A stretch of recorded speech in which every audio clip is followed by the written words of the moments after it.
जय हिंद प्यारे बच्चों। और आज हम लोग एक बार फिर एकत्रित हैं अपना एफएसटी पेपर डिस्कशन लेके। तो आज मैं आपको डिस्कस करूंगा हमारा एफएसटी टेस्ट नंबर 12। मेरा नाम है संजीव भाटिया और मैं आपको फर्स्ट 25 क्वेश्चन यानी क्वेश्चन नंबर 51 टू 75 डिस्कस करूंगा। तो चलिए आइए स्टार्ट करते हैं। बट इसके पहले हमारे डॉक्टर एसपी सिंह सर का मिशन, एक स्लोगन, अब पढ़ने का अधिकार सबको, डॉक्टर बनने का अधिकार भी सबको। इसी स्लोगन के साथ हम लोग स्टार्ट करेंगे क्वेश्चन नंबर 51 केमिस्ट्री का क्वेश्चन नंबर फर्स्ट। तो ये क्वेश्चन हमको दिया गया है बायोमोलिक्यूल से। Type of linkage present between carbon of lactose sugar, यानी ग्लाइकोसिडिक लिंकेज की बात कर रहा है। आपको पता है कि लैक्टोज हमारा बनता है ग्लैक्टोज और ग्लूकोज की ग्लाइकोसिडिक लिंकेज से। और एनसीईआरटी की लाइन है, आपने पढ़ा भी होगा, इसमें जो ग्लैक्टोज होता है उसका हम लोग कार्बन नंबर 1 लेते हैं और जो ग्लूकोज होता है उसका कार्बन नंबर 4 लेते हैं। तो हमारे पास जो ऑप्शन हमें यहाँ पे दिख रहा है वो ऑप्शन है हमारा ऑप्शन नंबर 4, यानी कि C1 of beta galactose, beta D galactose है, मतलब डी यहाँ नहीं दिया, और C4 of beta D glucose. तो ये बहुत सिंपल क्वेश्चन था, आपने कर लिया होगा। अब हम लोग नेक्स्ट क्वेश्चन की बात करते हैं। Paper chromatography is a type of partition chromatography. ये भी थियोरेटिकल क्वेश्चन है। पेपर क्रोमेटोग्राफी पे जो पार्टीशन क्रोमेटोग्राफी का पार्ट है, क्रोमेटोग्राफी को हम लोग 2 पार्ट्स में डिवाइड करते हैं। एक होता है एड्सॉर्प्शन क्रोमेटोग्राफी और एक होता है पेपर क्रोमेटोग्राफी। तो एनसीईआरटी में एड्सॉर्प्शन क्रोमेटोग्राफी में कॉलम क्रोमेटोग्राफी को रखा हुआ है। हालांकि उसमें हमारा टीएलसी भी आता है, थिन लेयर क्रोमेटोग्राफी भी आता है, लेकिन हम लोग कॉलम क्रोमेटोग्राफी को बहुत प्रिफर करते हैं एड्सॉर्प्शन क्रोमेटोग्राफी के अंतर्गत। और जब पार्टीशन क्रोमेटोग्राफी की बात आती है तो ये पेपर क्रोमेटोग्राफी है। और पेपर क्रोमेटोग्राफी के लिए एक बहुत स्पेशल बात है जो आपको पता होगा, आपने सुना भी होगा, कई बार क्वेश्चन भी आया हुआ है। और वो स्पेशल बात ये होती है कि क्रोमेटोग्राफी जब हम लोग करते हैं तो 2 फेस होते हैं। एक होता है मोबाइल फेस, एक होता है स्टेशनरी फेस।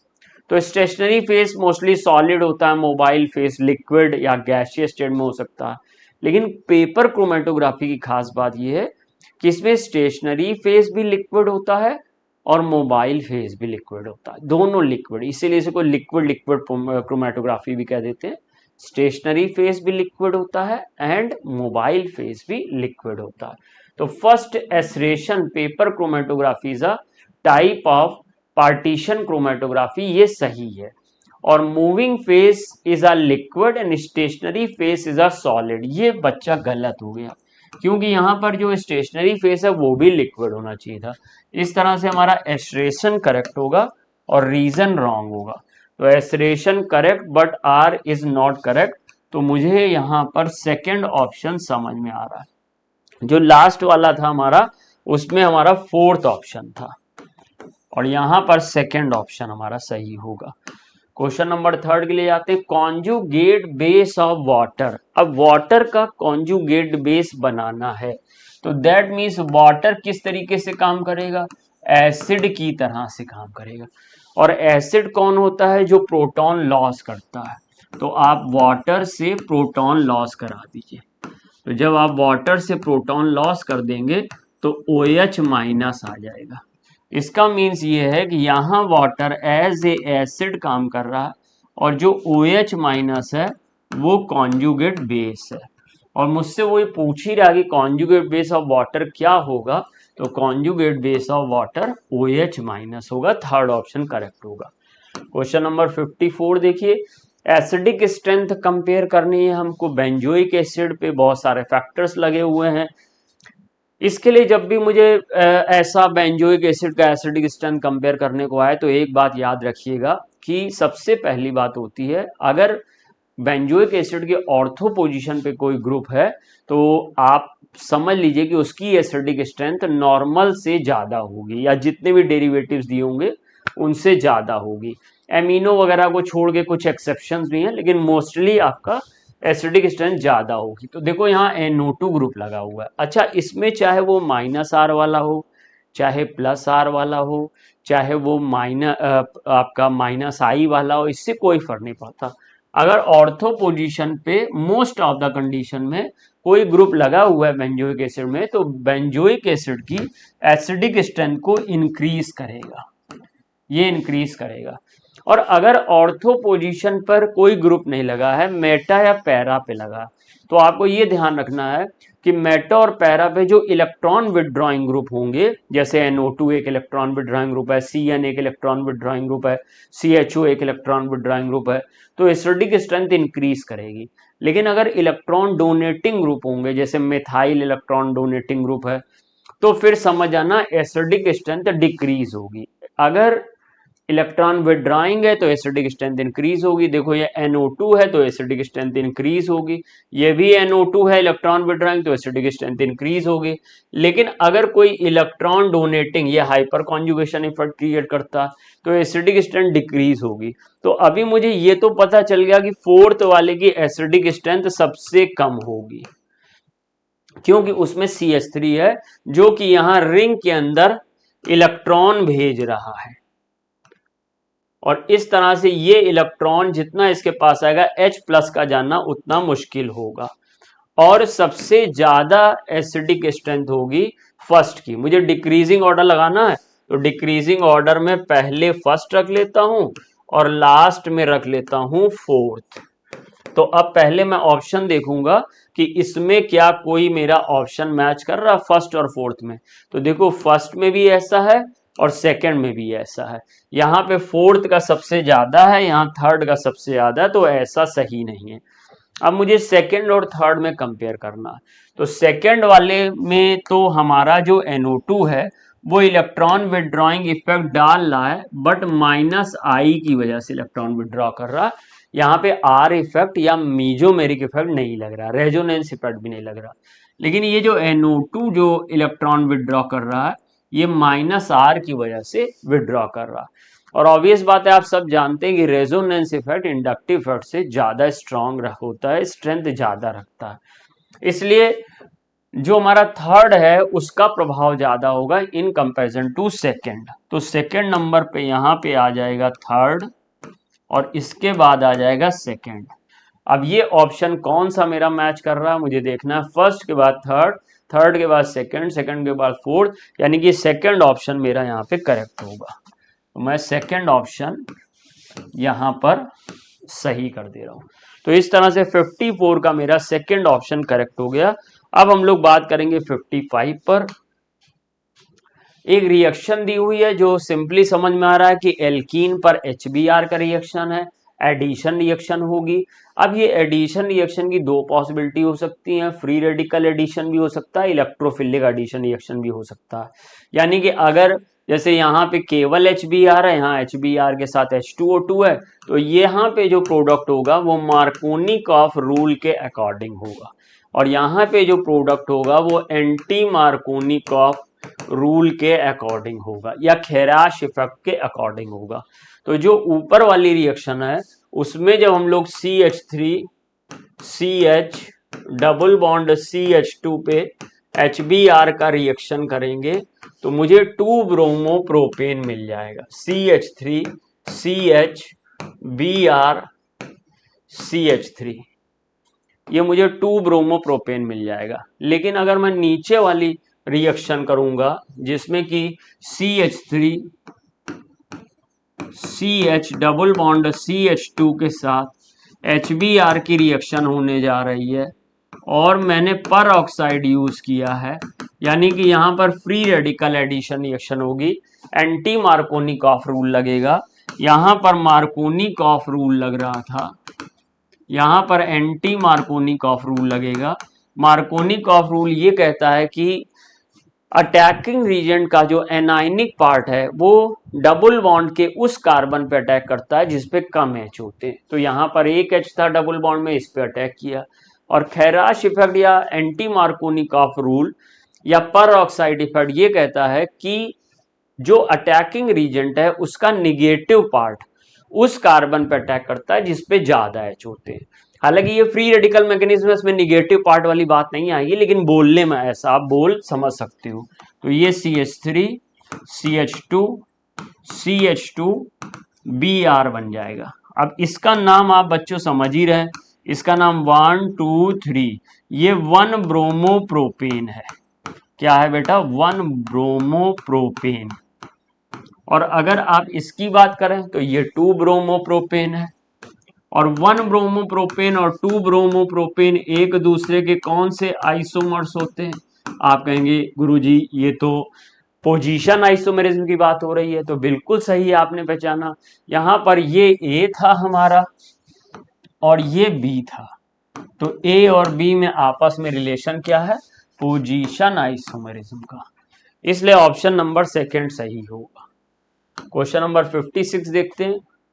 इलेक्ट्रोकेमिस्ट्री का नस्ट इक्वेशन का एक क्वेश्चन आपके सामने आया है, तो इसके लिए हम लोग नस्ट इक्वेशन बना लेते हैं।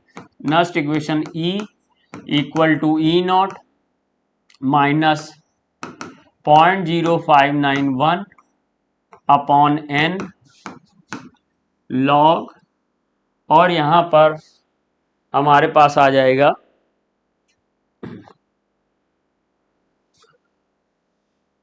यहां पर प्रोडक्ट में आ जाएगा निकिल +2 का कंसंट्रेशन, यहां पर 1 है तो पावर 1 रहेगा, और Ag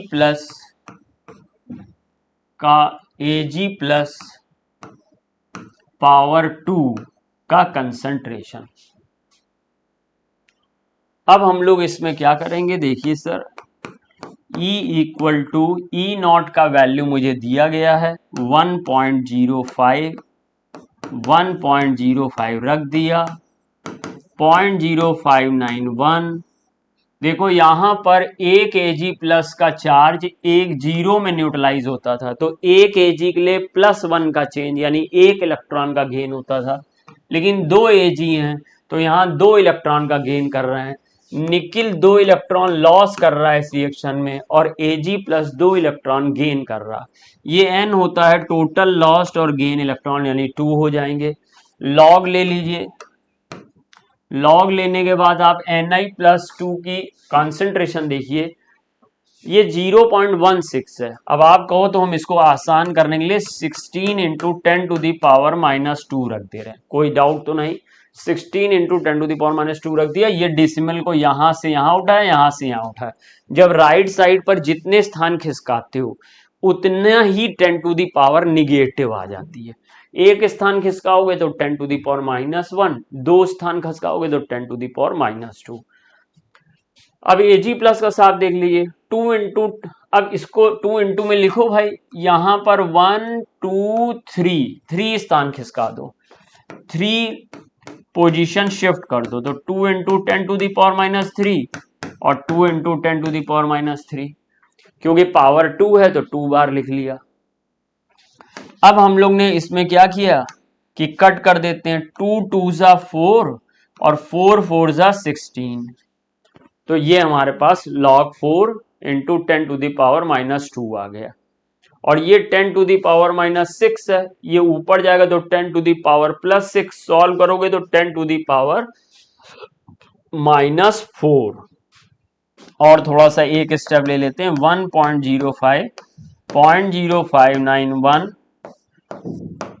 अपॉन 2, और मेरे को मिल जाएगा यहां पर log 4 इंटू 10⁻⁴,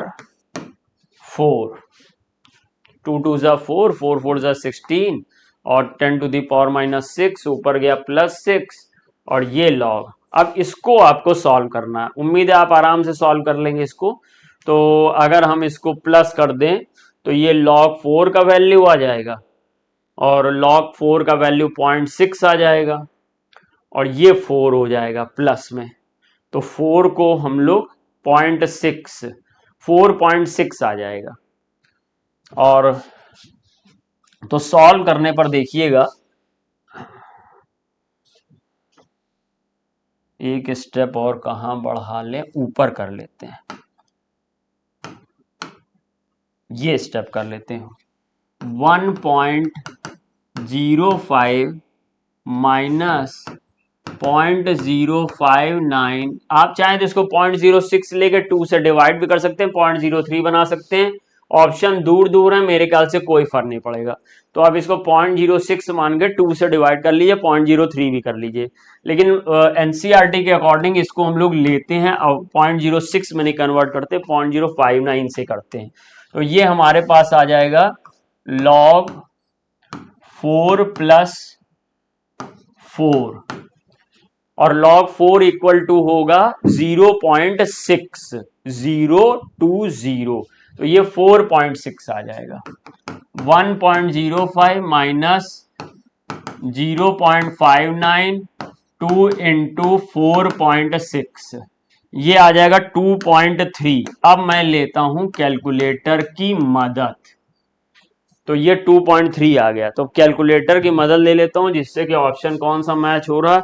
वैसे आपने अब तक निकाल लिया होगा और ऑप्शन देख लिया होगा। तो हम लोग ने 0.0591 मल्टीप्लाई बाय कर दिया है 2.3 और इसको हम लोग ने सबस्ट्रैक्ट कर दिया है 1.05 में से, तो हमारा 0.914 आ रहा है, यानी मेरा थर्ड ऑप्शन यहाँ पे सही आना चाहिए। अब आप मैच करके देखिएगा थर्ड आ रहा है कि नहीं आ रहा, थर्ड आ रहा है कि नहीं देख लीजिएगा। नेक्स्ट क्वेश्चन की तरफ चलते हैं। विच of the following statement of Werner theory is not correct. Werner theory के लिए क्या बात गलत है। नॉट, नॉट भैया बहुत खतरनाक होता है। नॉट अगर एक बार मिस हो गया तो समझ जाओ -1 पक्के हैं। कह रहा प्राइमरी वैलेंसीज आयनाइजेबल, जी हाँ ये तो सही कह रहा है। And satisfied bye positive ion, ये बात गलत हो गई। जैसे अगर हमारे पास ये है CuNH3 होल 4SO4। अब सब बच्चे ये जानते हैं, बहुत बेसिक बात है कि जो प्राइमरी वैलेंसी होती है वो ऑक्सीडेशन स्टेट के बराबर होती है। तो यहां इसकी ऑक्सीडेशन स्टेट +2 है और मेटल की ऑक्सीडेशन स्टेट मोस्टली पॉजिटिव ही आती है, हालांकि नेगेटिव भी आ सकती है, लेकिन वर्नर थ्योरी में नेगेटिव ऑक्सीडेशन नंबर के बारे में कोई बात नहीं की गई थी। वहां ये अंडरस्टूड बात थी, ये कंसीडर किया गया था कि ऑक्सीडेशन नंबर प्लस ही होगी। तो ये +2 यानी कि इसकी प्राइमरी वैलेंसी 2 है या +2 है। अब ये जो +2 है ये इस सल्फेट से न्यूट्रलाइज हो रहा माइनस से, तो प्राइमरी वैलेंसी आयनाइजेबल होती है, प्राइमरी वैलेंसी ऑक्सीडेशन नंबर के बराबर होती है और प्राइमरी वैलेंसी न्यूट्रलाइज होती है अपोजिट चार्ज यानी एनायन से, बिकॉज प्राइमरी वैलेंसी पॉजिटिव है। तो एनायन से न्यूट्रलाइज होती है, न्यूट्रलाइज ही बोले तो सेटिस्फाइड। तो ये सर गलत हो गया। Primary valency is ionisable satisfied by negative ion, तो ये सही हो गया। लेकिन मुझे तो सही स्टेटमेंट थोड़ी चाहिए, मुझे तो नॉट करेक्ट चाहिए। तो उस हिसाब से देखें तो मेरा ऑप्शन नंबर फर्स्ट ही गलत हो गया। तो मेरा आंसर ऑप्शन नंबर फर्स्ट के अकॉर्डिंग फर्स्ट ही आना चाहिए, क्योंकि ये गलत ही मुझे चाहिए था। लेकिन फिर भी मैं आगे पढ़ लेता हूँ कि आगे के सारे स्टेटमेंट सही लिखे हैं कि नहीं। तो primary valency is ionisable and satisfied by negative ion, ये सही है, लेकिन मुझे करेक्ट नहीं चाहिए था। हाँ स्टेटमेंट सही है। सेकेंडरी वैलेंसी नॉन आयनाइजेबल होती है भैया। सेकेंडरी वैलेंसी यहां से देखी आती है कोऑर्डिनेशन नंबर से, लीगेंड से, और लीगेंड कोऑर्डिनेट बॉन्ड से, या आप मॉलिक्यूलर ऑर्बिटल थ्योरी के हिसाब से कोवैलेंट बॉन्ड भी कह सकते हो, कोवैलेंट बॉन्ड से जुड़े हुए हैं, कोऑर्डिनेट बॉन्ड से जुड़े हुए हैं, और जो कि नॉन आयनाइजेबल होते हैं। तो ये नॉन आयनाइजेबल है सेकेंडरी वैलेंसी, और ये न्यूट्रल मॉलिक्यूल से भी न्यूट्रलाइज हो सकती है और एनायन से भी, बिकॉज लीगेंड न्यूट्रल भी हो सकते हैं जैसे अमोनिया और जैसे एनायन क्लोराइड। तो ये निगेटिव लीगेंड भी हो सकते हैं और न्यूट्रल मॉलिक्यूल भी हो सकते हैं। Secondary valency equal to coordination number होती है और ये फिक्स्ड होती है मेटल के लिए। ये बात भी सर जी सही है कि सेकेंडरी वैलेंसी कोऑर्डिनेशन नंबर के बराबर होगी। अगर किसी का कोऑर्डिनेशन नंबर 4 है तो उसकी सेकेंडरी वैलेंसी 4 होगी, अगर किसी का कोऑर्डिनेशन नंबर 6 है तो उसकी सेकेंडरी वैलेंसी 6 होगी। इस तरह से फर्स्ट ऑप्शन हमारा गलत हो गया था। फर्स्ट ऑप्शन को हमने सही माना है बिकॉज वो एक गलत स्टेटमेंट था।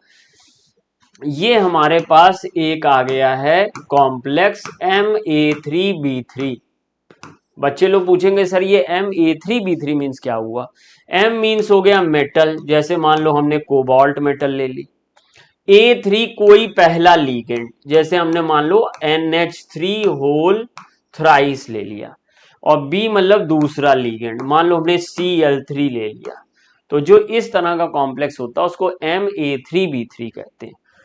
अब Ma3B3 में वो ये कह रहा है कि Ma3B3 will show hydrated isomerism. अब इसमें है भी और नहीं भी है, बिकॉज हमें बताया नहीं है कि ए वाटर है कि नहीं। जैसे हमने यहाँ अमोनिया लिया था, अगर हम यहाँ पर ले लेते COH2O होल थ्राइस Cl3, इस तरीके का कोई हम लोग Ma3B3 ले लेते, तो हम लोग पॉसिबिलिटी मानते कि वाटर है भाई, तो वाटर से कहीं हाइड्रेटेड ना हो जाए। वो भी फिर फॉर्मूले में देखते लग रहा है कि नहीं लग रहा, लेकिन इसने कुछ ऐसा दिया नहीं तो हम वाटर मानेंगे नहीं, तो स्पष्ट रूप से हाइड्रेटेड नहीं है। ऑप्टिकल आइसोमेरिज्म, तो ऑप्टिकल आइसोमेरिज्म अगर सारे लिगेंड मोनोडेंटेट हैं, तो ध्यान रखिएगा सारे लिगेंड्स अगर मोनोडेंटेट हैं तो ऑप्टिकल आइसोमेरिज्म स्टार्ट यहां से होती है Ma2B2C2। यानी ऑप्टिकल आइसोमेरिज्म के लिए मिनिमम आपको 3 डिफरेंट लिगेंड चाहिए होंगे मिनिमम, इससे ज्यादा हो तो और प्रसन्नता की बात है। तो ये ऑप्टिकल देगा, ये नहीं देगा। अगर ये है Ma2B2CD, तो अब आप बताओ क्या ये ऑप्टिकल आइसोमेरिज्म दे पाएगा? सभी बच्चे कह रहे हैं जी सर ये दे पाएगा, बहुत अच्छी बात। जितना वैरायटी बढ़ेगी Ma2BCDE, क्या ये ऑप्टिकल आइसोमेरिज्म दे पाएगा? हाँ भैया ये भी दे देगा। MABCDEF 1 2 3 4 5 6, ठीक है, कोडेशन नंबर 6 के लिए ये ऑप्टिकल आइसोमेरिज्म देगा? हाँ भाई देगा। ये भी ऑप्टिकल आइसोमेरिज्म देगा, ये भी देगा, ये भी देगा, ये भी देगा, लेकिन ये नहीं देगा sir optical isomerism. That means ये नहीं देगा ऑप्टिकल आइसोमेरिज्म। अच्छा ये क्या फेसियल और मेरिडियोनल देगा? हाँ देगा। जैसे ये M है और ये इसका ऑक्टाहेड्रल कॉम्प्लेक्स है, और इसमें अगर मान लो यहां पर A जुड़ा है और यहां B जुड़ा है, ये कॉम्प्लेक्स है, आपने पढ़ा होगा, ये कॉम्प्लेक्स है। तो इसमें हमारा ये एक तरफ का फेस शामिल हो जाता है बॉन्डिंग में। ये देखिए ये और ये एक तरफ का फेस शामिल हो जाता है ऊपर की तरफ, तो इसे सिस और फेसियल कहते हैं। फेसियल को इस शॉर्ट में फेस कहते हैं। तो ये सिस या फेसियल आइसोमर बनाता है, और अगर ये ए नीचे आ जाए, बी इधर आ जाए, तो ये मेरिडियोनल बना देगा। इसलिए थर्ड ऑप्शन बिल्कुल सही होगा। हाइड्रेटेड नहीं देगा, ऑप्टिकल नहीं देगा, फेसियल यानी फेस और मर आइसोमेरिज्म देगा। सिस ट्रांस को ही फेस मर कहते हैं, ज्योमेट्रिकल को ही फेसियल और मेरिडियोनल कहते हैं। ये ज्योमेट्रिकल आइसोमेरिज्म है, और ऑल ऑफ दीज होगी नहीं। Question number 59, which ligand are respectively responsible for linkage? तो लिंकेज में एम्बीडेंटेड लिगेंड चाहिए होता है।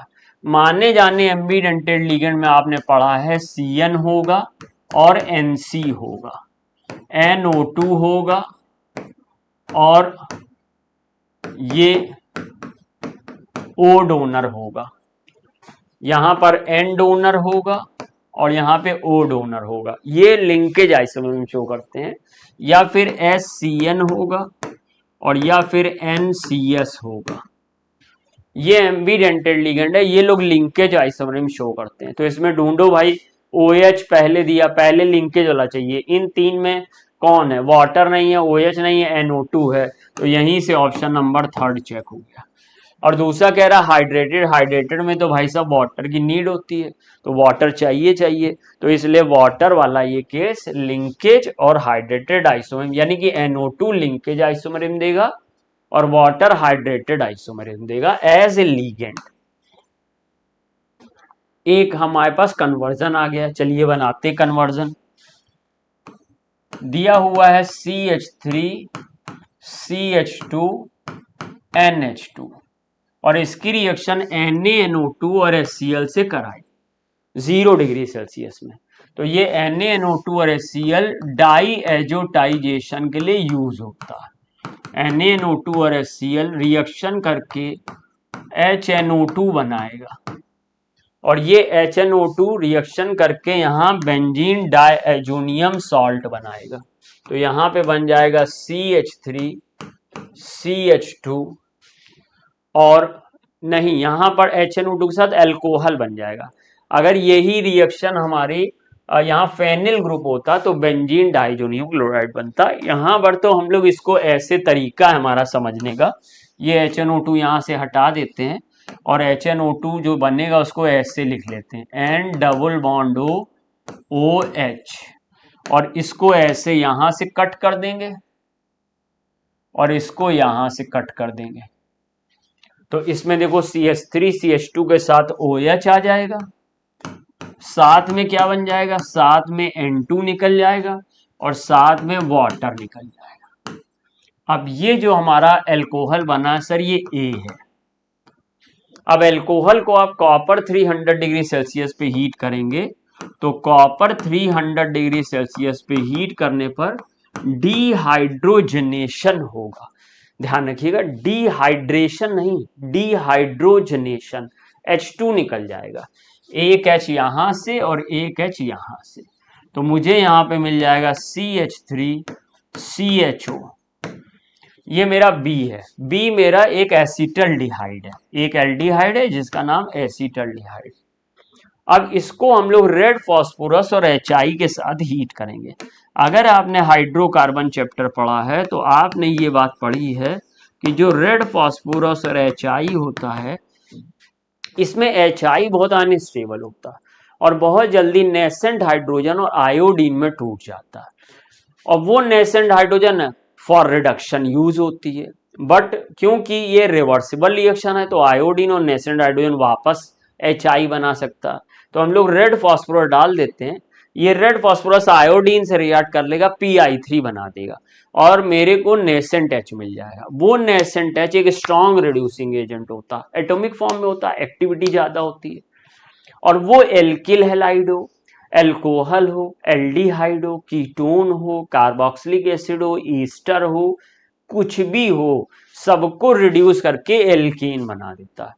तो यहां पर क्योंकि 2 कार्बन है, अब यहां पे कोई स्टेप अप या स्टेप डाउन रिएक्शन तो है नहीं कि कार्बन नंबर बढ़ जाए कार्बन नंबर घट जाए। तो यहां पर सर जी मेरा सिंपली 2 कार्बन का एथेन बन जाएगा।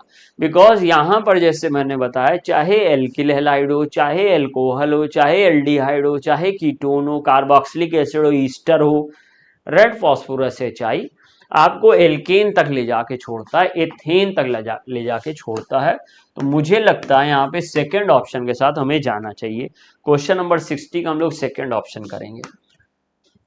फर्स्ट देखिए हमसे C पूछा गया ना, कभी कभी ये B पूछ लेते हैं, ये उल्टा पुल्टा कर लेते हैं, तो भाई देख लूं जल्दबाजी में कहीं चूक ना हो जाए। A मेरा एथिल अल्कोहल था, अगर A पूछा C है, अगर मुझसे A पूछता तो मुझे यहाँ पे एथिल अल्कोहल ढूंढना पड़ता, यानी ये फर्स्ट वाला, तब मेरा फर्स्ट आंसर सही हो जाता। अगर मुझसे B पूछता तो B में तो बन ही नहीं रहा, यहाँ पे 3 कार्बन का एल्डिहाइड है, मुझे 2 कार्बन का एल्डिहाइड मिलना था, तो 2 कार्बन का एल्डिहाइड का ऑप्शन होता तो वो होता। मुझसे C पूछ रहा तो C तो ये है ही है सर, तो सेकंड ऑप्शन सही हो गया। कह रहा कि कौन सा amide will not go under goes half man bromamide reaction. तो हाफ मैन ब्रोमामाइड रिएक्शन के लिए ध्यान रखना जो हमारे 1 डिग्री और प्राइमरी एमीन होते हैं वो लोग हाफ मैन ब्रोमामाइड रिएक्शन देते हैं, लेकिन जो 2 डिग्री या सब्सटीट्यूटेड सेकेंडरी या सब्सटीट्यूटेड एमाइड्स होते हैं, ये प्राइमरी एमाइड है, एमीन नहीं एमाइड। एमाइड अगर 1 डिग्री है, प्राइमरी एमाइड है, तो समझ जाओ कि वो हाफ मैन ब्रोमामाइड रिएक्शन देगा। लेकिन अगर सब्सटीट्यूटेड है, रिएक्शन मैकेनिज्म इसको समझा जा सकता है, लेकिन अभी हम इतना टाइम नहीं पे करेंगे, किसी दिन लेक्चर लेके कराएंगे। तो जो सेकेंडरी एमाइड जो है 2 डिग्री एमाइड, वो हाफ मैन ब्रोमामाइड रिएक्शन नहीं देता। तो इसमें देखिए यहां पर हमारा CONH2 आ रहा है, इधर R हो या AR हो, एरल भी हो सकता है, एल्किल भी, उससे फर्क नहीं पड़ेगा। तो ये सर देगा मुझे। और मुझसे कह रहा है कौन नहीं देगा, तो भाई ये तो ऑप्शन नहीं कर सकते हैं, ये तो देगा, ये तो ऑप्शन नहीं कर सकते हैं, यही सब चक्कर गलती हो जाती है, कौन देगा कौन नहीं देगा। तो अब हम लोग ने यहाँ पे देखा CH3 CH2 CONH2, इसमें CONH2 था ये देगा, इसमें CONH2 था देगा, इसमें CONH2 था देगा, इसमें CONH CH3 आ गया तो ये नहीं देगा, इसलिए यहाँ पे फोर्थ ऑप्शन मुझे 61 का करना पड़ेगा। COF63 माइनस का मुझे हाइब्रिडाइजेशन और मैग्नेटिक नेचर बताना है, तो हम लोग बनाते हैं। यहां पर CO की ऑक्सीडेशन नंबर +3 आई, पहले निकाल लेंगे। अब अगर आप CO+3 का कॉन्फ़िगरेशन लिखें तो 1s2 से स्टार्ट होगा और ये जाके एंड होगा 3D, कोबाल्ट का होता है 3D7 4s2, तो 3D7 में से 3 निकाल लिया तो ये 3D6 बचेगा और 4s का 0 आ जाएगा और 4p भी खाली पड़ा हुआ। तो जब हम लोग D का ऑर्बिटल रिप्रेजेंटेशन करेंगे, ये इसका ऑर्बिटल रिप्रेजेंटेशन कर दिया 1 2 3 4 5 और S हमारा भी खाली पड़ा और P भी हमारा खाली पड़ा। तो हम लोग जब इन 6 इलेक्ट्रॉन्स को फिल करेंगे तो 1 2 3 4 5 एंड 6। अब देखेंगे लीगेंड कौन है। लीगेंड जो फ्लोराइड है वो सब आप लोग जानते हैं, ये एक वीक फील्ड लीगेंड होता है। वीक फील्ड लीगेंड जो है वो इलेक्ट्रॉन्स का रीअरेंजमेंट नहीं कर पाता या पेयरिंग नहीं कर पाता। अभी यहाँ साइनो होता, यहाँ पे ऑक्सिलेटो होता, तो वो इन इलेक्ट्रॉन्स को यहाँ पर ऐसे रीअरेंज कर सकता था, लेकिन अभी यहाँ पे रीअरेंजमेंट नहीं होगा। तो जब रीअरेंजमेंट नहीं होगा तो जो हमारा फ्लोराइड है वो इलेक्ट्रॉन कहाँ से डोनेट करेगा, इलेक्ट्रॉन सर यहाँ से डोनेट करेगा 1 पेयर 2 पेयर 3 पेयर 4 पेयर और आगे 5 पेयर और 6 पेयर।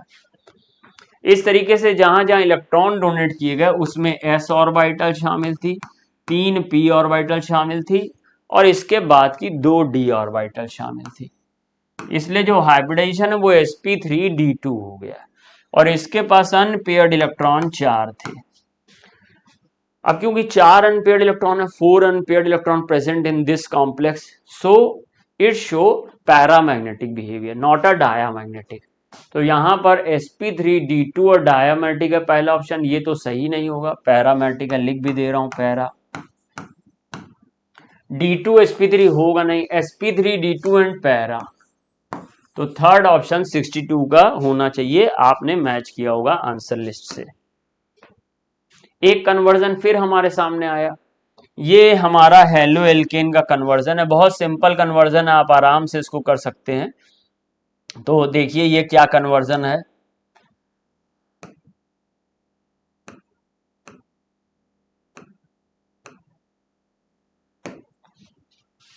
तो मुझे दिया गया CH3 CH2 Cl और इसकी मैं रिएक्शन KCN से करा रहा हूं। तो जब KCN से कराऊंगा तो आयन एक्सचेंज हो जाएंगे और मिल जाएगा CH3 CH2 Cn और यहां पर KCl रिमूव हो जाएगा।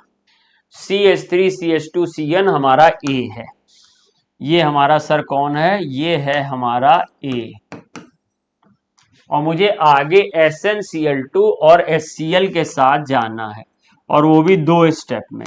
पहले स्टेप में SnCl2, ये स्टीफन रिडक्शन की इशारा कर रहा मुझे तो लग रहा है, SnCl2 प्लस HCl और सेकेंड नंबर पर हाइड्रोलिसिस कर रहा है। तो स्टीफन रिडक्शन में तो साइनो किस में कन्वर्ट हो जाएगा, एल्डिहाइड में कन्वर्ट हो जाएगा, कार्बन उतने ही रहेंगे, तो एल्डिहाइड में कन्वर्ट कर लीजिए CH3 CH2 CHO, यानी जो Cn है वो CHO में कन्वर्ट हो जाएगा। अब मैच करिए तो मुझे तो फर्स्ट ऑप्शन दिखाई दे रहा सीधा सीधा, तो फर्स्ट ऑप्शन हम लोग ने कर लिया और इजी रिएक्शन है, सब एनसीईआरटी से उठाई हुई है। हाँ बी अगर पूछा हो तो इस बात का विशेष ध्यान रखें, कभी कभी एग्जामिनर ऐसे ज्यादा लंबा कन्वर्जन दिखा देता है और पूछ लेता है ए बताओ। अब हम लोग आगे तक निकाल आते हैं, फर्स्ट ऑप्शन भी मान लो वही है जो मेरा लास्ट में बना कंपाउंड है, 64 क्वेश्चन देखें। अरे बाप रे, कन्वर्जन पे कन्वर्जन। आइए देखते हैं। CH3 MgBr की रिएक्शन CO2 से मैंने करा दिया। जब CO2 से रिएक्शन कराया तो CO2 से रिएक्शन कराने पर ये CO बॉन्ड ऐसे ब्रेक होगा, इस पे प्लस आ जाएगा, इस पे माइनस आ जाएगा। अब ये ग्रिग्नॉर्ड रीजन में आप समझते ही हो, मैग्नीशियम इलेक्ट्रोपॉजिटिव होता है, तो इसकी इलेक्ट्रोनेगेटिविटी कम भी है मेटल की कार्बन के कंपैरिजन में, तो ये माइनस रहता है कार्बन, ये बॉन्ड ब्रेक होगा। तो जो CH3 माइनस है वो हमारा इस प्लस पे अटैक करेगा, और जो MgBr है वो O पे अटैक करेगा। तो मुझे जो मिल जाएगा वो ये C डबल बॉन्ड O, और यहाँ पर मैंने आपका CH3 जोड़ दिया है, और यहाँ पर O के साथ MgBr जोड़ दिया। ये CO2 का ये फर्स्ट स्टेप हो गया मेरा। और सेकंड स्टेप में हाइड्रोलिसिस करनी है तो हाइड्रोलिसिस कर दी। अब हाइड्रोलिसिस करिए सर, वाटर से reaction in presence of acidic medium, तो ये यहां से बॉन्ड ब्रेक करिए, O और Mg का बॉन्ड ब्रेक कर दीजिए, और इसको दे दीजिए H और इसको दे दीजिए OH। तो मुझे यहां पे क्या मिल जाएगा, CH3 C double bond O और OH, यानी एसिटिक एसिड। ये जाके मेरा बना A, ये A कंपाउंड बना, एसिटिक एसिड बन गया, CH3 C double bond O OH, और वो MgBr OH साइड में अपना बन जाएगा, उसको कोई जरूरत ही नहीं मुझे। अब इस A की रिएक्शन आपने अमोनिया से कराई। अब अमोनिया सर आप जानते हो, अमोनिया बेसिक नेचर का, ये हमारा एसिडिक नेचर का, तो ये H अपना प्लस दे देगा, अमोनिया ले लेगा, तो अमोनियम बन जाएगा, और अमोनियम सॉल्ट ये बन जाएगा CH3C double bond O minus NH4 plus, ये अमोनियम एसीटेट बन गया। बट अमोनिया अभी हमने लिए, हीट नहीं किया, हीट भी करना, तो हीट कर दीजिए। अब जब आपने इसको हीट किया तो हीट करने पर आप क्या पाते हो कि ये यहां से ऑक्सीजन और यहां से 2H, एक वाटर रिलीज हो जाएगा। तो वाटर रिलीज हो जाएगा तो CH3C डबल बॉन्ड O जैसे था वैसे, और यहाँ NH2 आ गया, क्योंकि ये O चला गया, 2H चले गए, अब NH2 आ गया, ये हमारा एमाइड हो गया। ये हमारा B है, एसिटामाइड है, ये एसिटामाइड बन गया या एथेनामाइड बन गया। अब ये B को P2O5 बहुत भयानक डिहाइड्रेटिंग एजेंट होता है, ये वाटर निकालने में बहुत एक्सपर्ट है, तो P2O5 लेके आए और इसने ये वाला वाटर निकलवा दिया। तो जब ये वाला वाटर निकलवा दिया तो भाई साहब देखिए, ये CH3 जहां था वहीं रहेगा, और ये C आ जाएगा, H2O निकल गया तो बचा क्या, N, तो CH3CN बचा, और ये हमारा C है। अब देखो हमसे मांगा क्या, हमसे मांगा C है, तो CH3CN that means third option होना चाहिए। पूरी एक एक रिएक्शन आपके सामने रख दी है। पहले CO2 से रिएक्शन की थी, फिर हाइड्रोलिसिस की थी ये वाली, तो A बना था, फिर A की अमोनिया से रिएक्शन की, फिर हम लोग ने अमोनिया से रिएक्शन करने के बाद हीट किया, तो फिर ये B बना, ये एथेनामाइड है, फिर P2O5 या P4O10 भी आ सकता है, वो एक डिहाइड्रेटिंग एजेंट है, तो यहां से वाटर रिमूव करा दिया, और मेरा थर्ड ऑप्शन हो गया। IUPAC नेमिंग, चलिए देखें पहले इसमें क्या क्या है। देखिए एक तरफ तो एल्केनोइल ग्रुप है, इसमें ईन भी है, और इसमें एल्कॉक्सी या मेथॉक्सी भी है। तो मेथॉक्सी या एल्कॉक्सी का हमेशा प्रीफिक्स यानी कि साइड चेन बनाते हैं, तो यहाँ पर, और ये एल्केनोइल को प्रेफरेंस देंगे, तो नंबरिंग में ये 1 होगा, फिर 2 होगा, 3 होगा, 4 होगा, 5 होगा। तो जिस ऑप्शन में 4 पे मेथॉक्सी हो और 2 पे ईन हो वही सही होगा। यहाँ 2 पे मेथॉक्सी है, 2 पे मेथॉक्सी सर गलत, आगे चेक करने की जरूरत ही नहीं। 4 पे मेथॉक्सी है सर, और 2 पे ईन है, सही। 4 पे मेथॉक्सी है और ईन का नामो निशान नहीं है, गलत। 4 पे मेथिल है, गलत। तो इस तरह से ले दे के हमारा जो सही ऑप्शन हो गया वो सेकंड हो गया, क्योंकि यहाँ पे 5 कार्बन की चेन है, 4 पे मेथॉक्सी है तो 4 मेथॉक्सी, 5 कार्बन का word root pent, second position पे ईन लगा हुआ है और 1 पर ओइल ब्रोमाइड लगा है। सेकंड 66 देखते हैं। 66 कह रहा था spin magnetic movement of CO3 ion is expected. बहुत सही क्वेश्चन है, थोड़ा सा ट्विस्ट करके दिया, इजी था वैसे तो।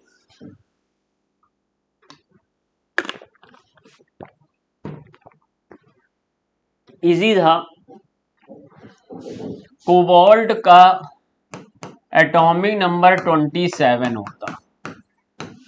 1s2 से स्टार्ट करोगे, 3d7 4s2 आएगा, ये इसका कॉन्फ़िगरेशन।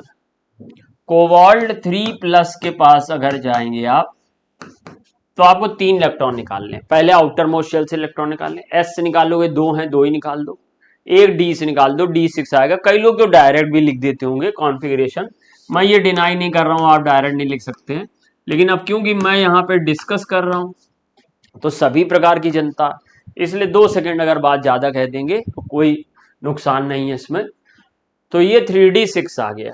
अब 3d6 को आप फिलिंग करिए, ये d सब शेल है, इसके 5 ऑर्बिटल हैं, 1 2 3 4 5, 5 ऑर्बिटल हैं और हुड्स रूल के अकॉर्डिंग आपको फिलअप करना है। तो पहले सब में एक एक इलेक्ट्रॉन भेजिए, 1 2 3 4 5, 5 इलेक्ट्रॉन भेज दिए हैं, 6 तो एक यहां पर भेज दिया। अभी इस तरह के क्वेश्चन पीछे भी हम लोगों ने कॉम्प्लेक्स आयन में देखा था। तो अब यहां पर n इक्वल टू 4 हो जाएगा। n मीन्स है नंबर ऑफ अनपेयर्ड इलेक्ट्रॉन, 1 2 3 4। और इसमें जैसे पहले होता था डायरेक्ट मैग्नेटिक मोमेंट पूछ लेता था तो हम लोग याद कर लेते थे कि अगर 1 अनपेयर्ड इलेक्ट्रॉन है तो मैग्नेटिक मोमेंट 1.6 होगा, यानी पहले डेसिमल के पहले वही नंबर आएगी जितने अनपेयर्ड इलेक्ट्रॉन होते हैं। और अगर 2 अनपेयर्ड इलेक्ट्रॉन है तो 2.7 होगा, यानी 0.6 से एक ज्यादा, डेसिमल के बाद 0.7। और अगर 3 अनपेयर्ड इलेक्ट्रॉन है तो मैग्नेटिक मोमेंट 3.7 होगा, 0.7 दो बार, फिर जो है आप या 0.7 1.7 कर लो तो दो बार कर लो, 2.8 और 3.8। अगर 3 अनपेयर्ड इलेक्ट्रॉन है तो 3.8, 4 अनपेयर्ड इलेक्ट्रॉन है 4.9, 5 अनपेयर्ड इलेक्ट्रॉन है 5.9, सीधा देख के बता देते थे। आज लेकिन एग्जामिनर ने कर दिया ट्विस्ट और उसने इस तरीके से आपसे पूछ लिया। अब इसके लिए आपको म्यू का फॉर्मूला भी याद होना चाहिए। अब कई बच्चे ट्रिक याद करते करते फॉर्मूला भूल जाते हैं कि ये अंडर रूट n+2 होता है या n+1 होता है, क्योंकि ऐसा ही एक आपने पढ़ा हुआ है ऑर्बिटल एंगुलर मोमेंटम, वहां अंडर रूट LL+1 आता है। तो अब यहाँ LL+1 NN+2 इसी में मिक्स हो गया कि भैया कहाँ 2 था कहाँ 1 था। तो इसलिए ट्रिक के चलते कहीं बेसिक कॉन्सेप्ट ना भूल जाना। तो हम लोग NN+2 पे आएंगे। अब NN+2 में वैल्यू रखो भाई, तो वैल्यू रख दिया। अनपेयर्ड इलेक्ट्रॉन 4 है तो 4 बाहर और 4 + 2 6। अब इस अंडर रूट 4, इसका 4 का अंडर रूट ले लो, तो अंडर रूट ले लिया तो 2 आ गया बाहर और अंदर 4 + 2 6 आ गया। 6 का under root direct whole number में आएगा नहीं, तो 2 अंडर रूट 6 यानी कि सेकंड हो गया।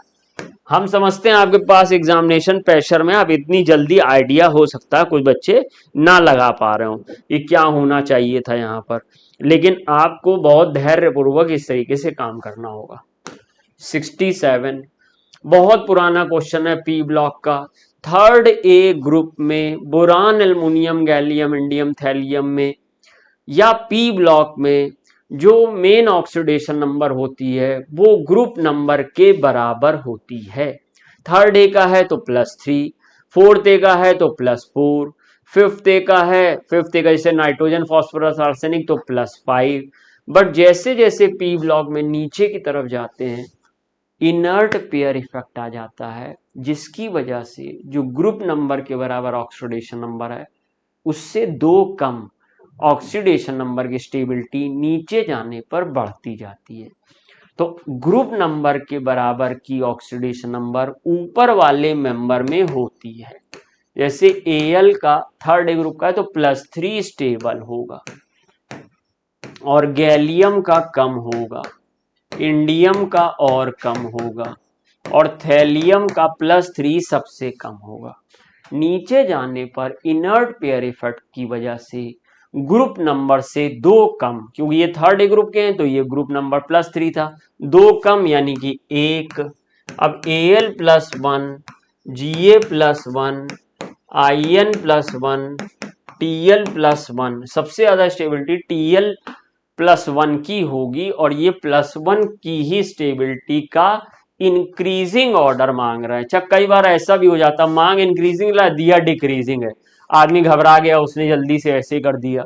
तो थैलियम की देखो ज्यादा है, फिर इंडियम की है, फिर गैलियम की है, फिर एल्युमिनियम की। ऑर्डर तो ये सही है लेकिन ये डिक्रीजिंग ऑर्डर में है और मुझसे मांग रहा है इंक्रीजिंग ऑर्डर। तो इंक्रीजिंग ऑर्डर में थैलियम का इस वाले में देखो ज्यादा है और एल्युमिनियम, गैलियम, इंडियम, थैलियम।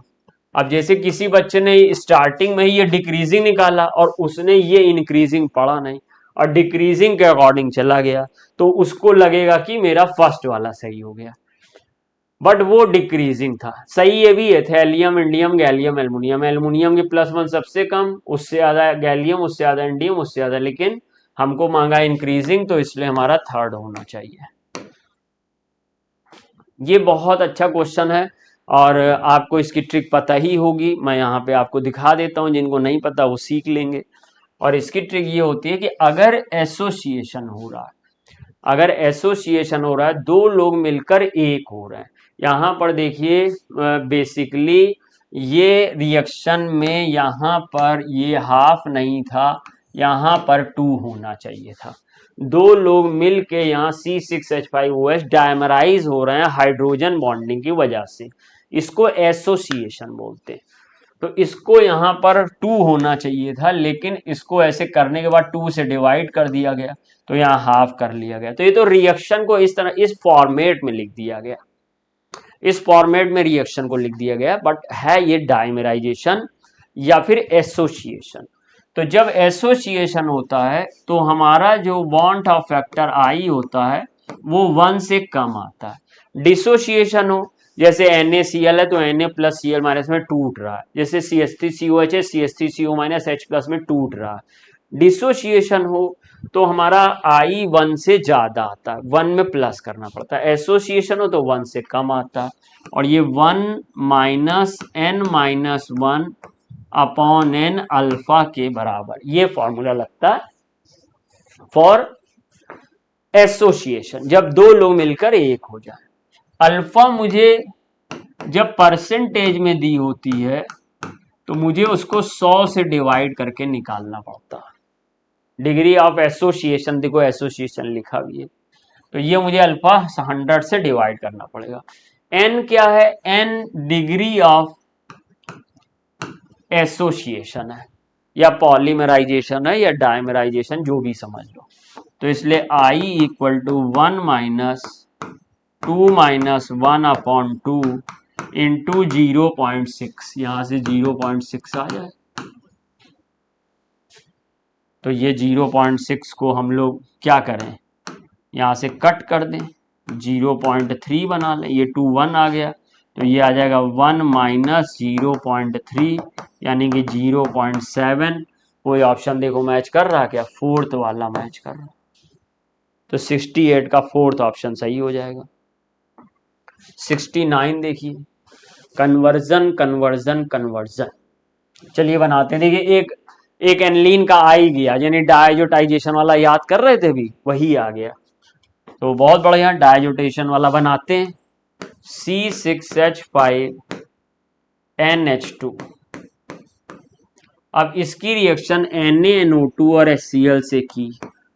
कभी कभी NaNO2 और HCl लिखता, कभी कभी HNO2 लिख देता। ये पहले HNO2 से रिएक्शन करेगा और HNO2 से रिएक्शन करने के बाद डाइजोनियम सॉल्ट बनाएगा, डाइजोनियम सॉल्ट। तो डाइजोनियम सॉल्ट क्या बनेगा? C6H5, ये वाला तो दिख भी नहीं रहा होगा ठीक से, C6H5N2 प्लस Cl माइनस, ये डाइजोनियम सॉल्ट बन गया, बेंजीन डाइएजोनियम क्लोराइड, ये हमारा A है। अब इसके साथ हमने CuCN सैंड मेयर रिएक्शन का एक एक्सटेंशन यूज किया, तो CuCN के साथ रिएक्शन कराई, तो जब CuCN के साथ रिएक्शन कराएंगे तो N2 निकल जाएगा, CuCl निकल जाएगा और C6H5CN बन जाएगा। ये C6H5CN B है, ये यहां पर CN के बीच में ट्रिपल बॉन्ड लगाना ना भूलना भाई, ये B है, कलम भी चेंज कर लेते हैं। अब ये C6H5CN की आगे निकिल और हाइड्रोजन से रिएक्शन या बोले तो रिडक्शन कराया, तो ये यहां पर ये बॉन्ड दो टूट जाएंगे और 2H यहां और 2H यहां। हो सकता है कि मोबाइल में ना दिख रहा हो तो छोटा व्हाइट कलर ले लें क्या? चलो व्हाइट कलर ले लेते हैं, व्हाइट कलर से साफ दिखेगा। ये बॉन्ड ब्रेक किया तो यहां पर 2H और यहां पर 2H, तो जो मुझे मिल जाएगा वो मिलेगा क्या, C6H5CH2NH2 बेंजिल एमीन मिल गया। और अब इस बेंजिल एमीन की HNO2 से जैसे अभी बताई थी वही वाली रिएक्शन, क्या अगर एलिफेटिक एमीन की हम लोग HNO2 से रिएक्शन कराते हैं तो इस तरह से N लिखते हैं, इस तरफ OH लिखते हैं, इस तरफ डबल बॉन्ड O लिखते हैं और फिर कट कर देते हैं। अब इसको हम लोग ने यहां पे कट कर दिया,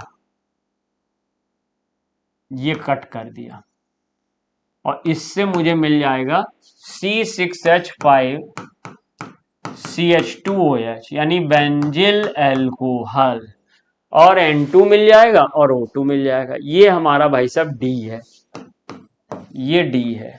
तो ये C6H5CH2NH2 क्या था, ये हमारा C था और B हमने पहचान ही लिया। तो क्या C6H5CH2OH कोई ऑप्शन है? सेकंड ऑप्शन है।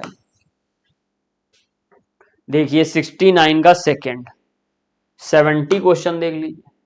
A reduction of an unsaturated hydrocarbon in presence of nickel alloy with NaOH, nickel alloy यानी निकिल और एल्युमिनियम की एलॉय और NaOH की रिएक्शन जब कराते हैं इसे हम लोग रेने निकिल कहते हैं, रेने निकिल।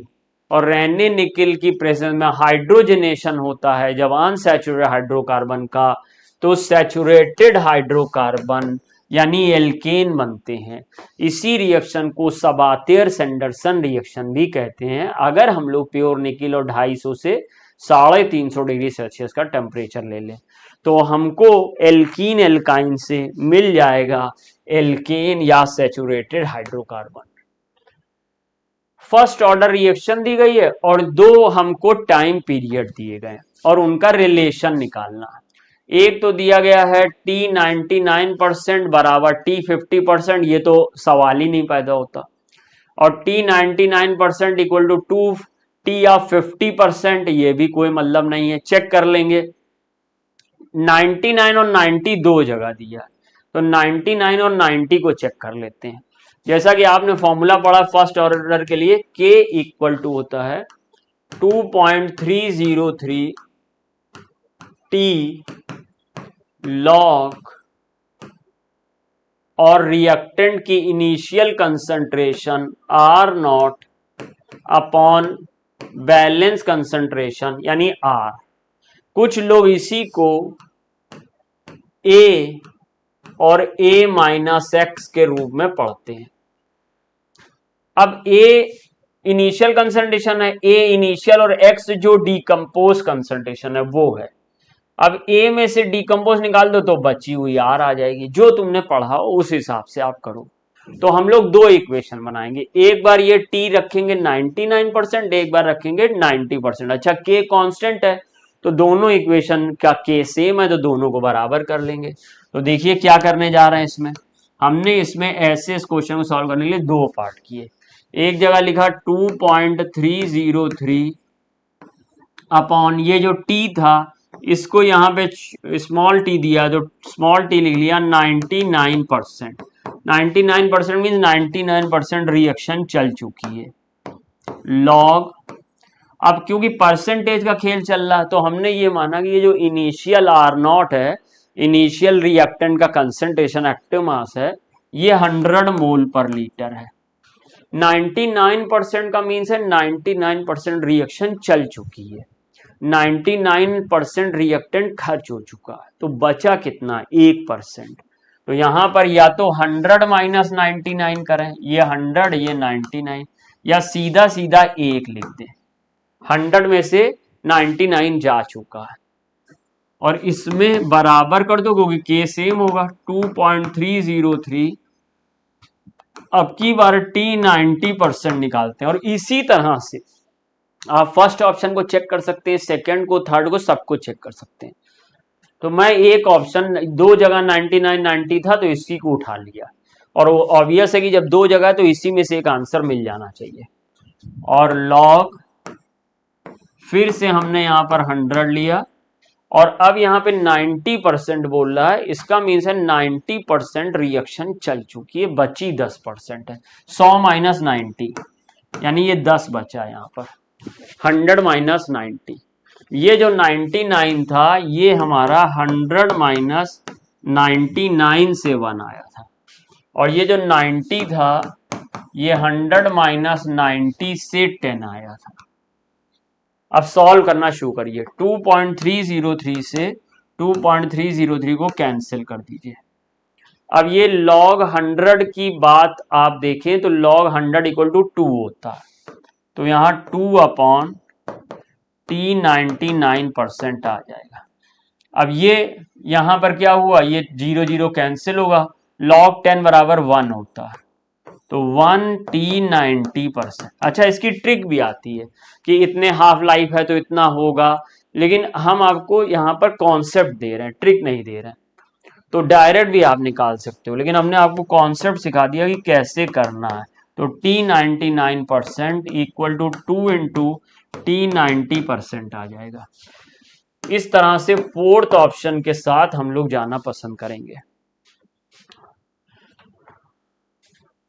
72 क्वेश्चन देखिए।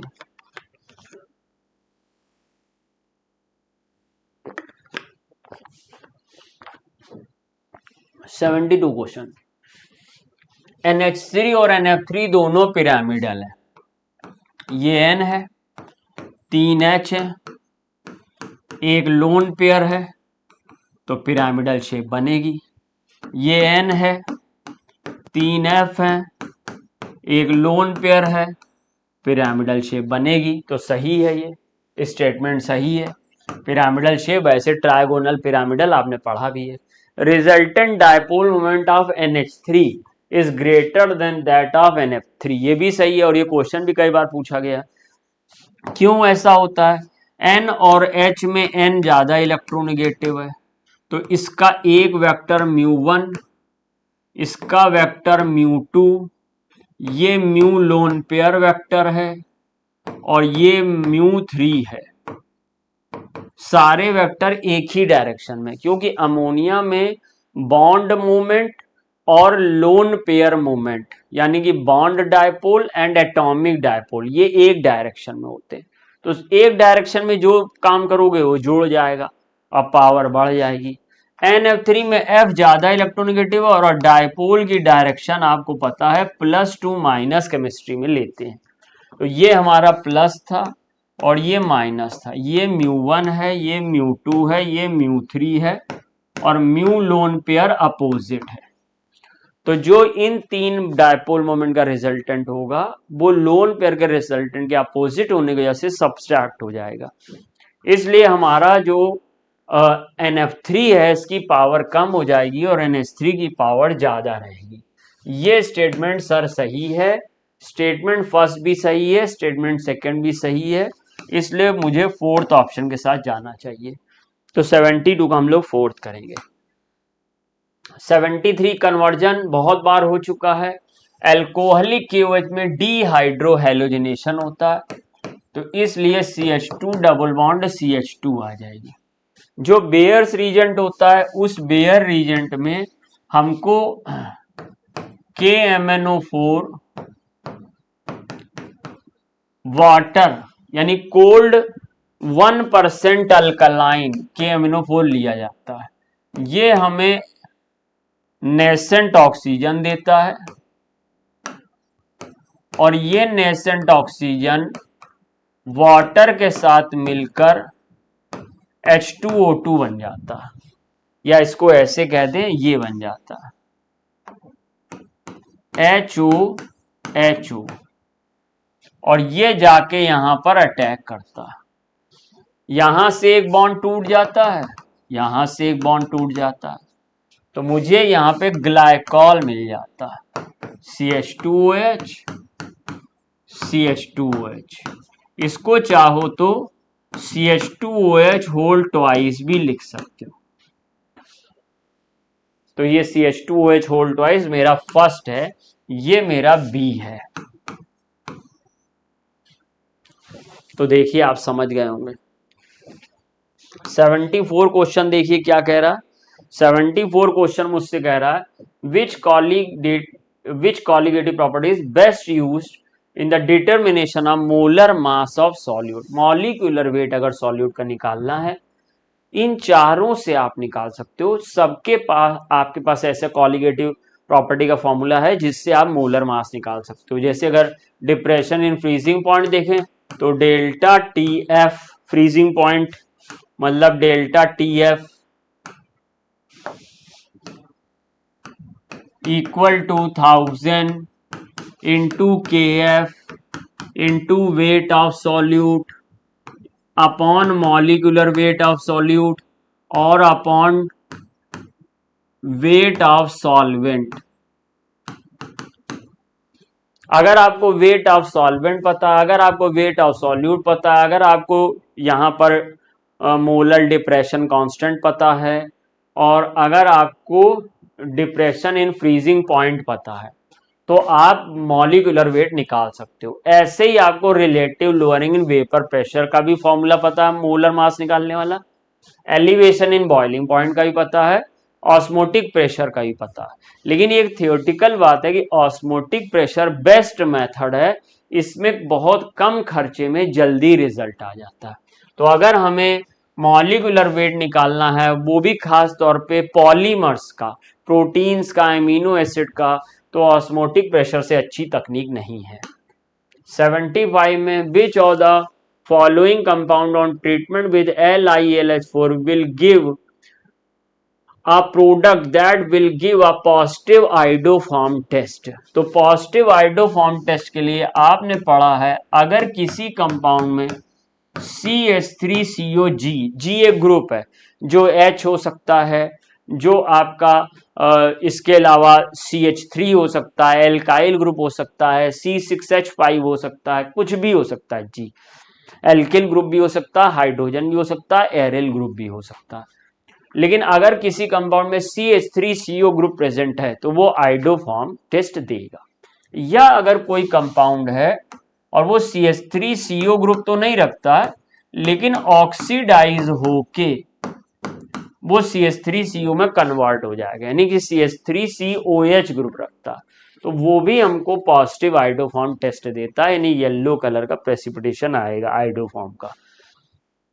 तो हम लोग को इसमें देखना होगा कि LiLH4 से जब हम इसकी रिएक्शन करेंगे तो LiLH4 से रिडक्शन हो जाएगा और CH3CH2 और CH2OH बन जाएगा। तो बच्चा अब ये तो भाई इसके पास CH3CO ग्रुप है ही नहीं, और ना ही इसके पास सेकेंड नंबर पे OH ग्रुप है। अगर एल्केनॉल 2 भी हमारे पास है, एल्केनॉल 2, तो वो भी आइडोफॉर्म टेस्ट देगा। ये एल्केनॉल 2 है, ये एल्केनॉल 1 है, तो ये नहीं दे पाएगा। इसका जब हम लोग करेंगे तो इससे 2 मोल एल्कोहल बनेंगे। ये ईस्टर है, यहां से ब्रेक कर दीजिए, तो CH3 CH2 और CH2OH, ये तो वही वाला बन गया, और एक बन जाएगा CH3OH। इसके पास भी ऐसा नहीं है कि एल्केनॉल 2 हो, तो ये भी नहीं देगा, फर्स्ट भी नहीं देगा, सेकंड भी नहीं देगा, थर्ड वाला ईथर भी नहीं देगा, फोर्थ वाला तो एज इट इज ही दे देगा आइडोफॉर्म टेस्ट। लेकिन अगर आप इसको घुमा फिरा के टेस्ट करना चाहते हो तो पहले LiAlH4 के साथ रिएक्शन कराओ, तो CH3COH CH3 मिल जाएगा। यानी कि ये देखो इससे टैली कर रहा है, CH3COH यहाँ भी है, CH3COH यहाँ भी है। ग्रुप की जगह पे H ले सकते हो, या आप CH3 भी ले सकते हो, R भी ले सकते हो। अब ये फर्दर ऑक्सीडाइज जब होगा तो ऑक्सीडाइज होके CH3CO CH3 बदलेगा और फिर आइडोफॉर्म टेस्ट देगा। यानी ये फोर्थ ऑप्शन यहाँ पे सही होगा। इस तरीके से फर्स्ट 25 क्वेश्चन नंबर 51 टू 75 मैंने डिस्कस किए।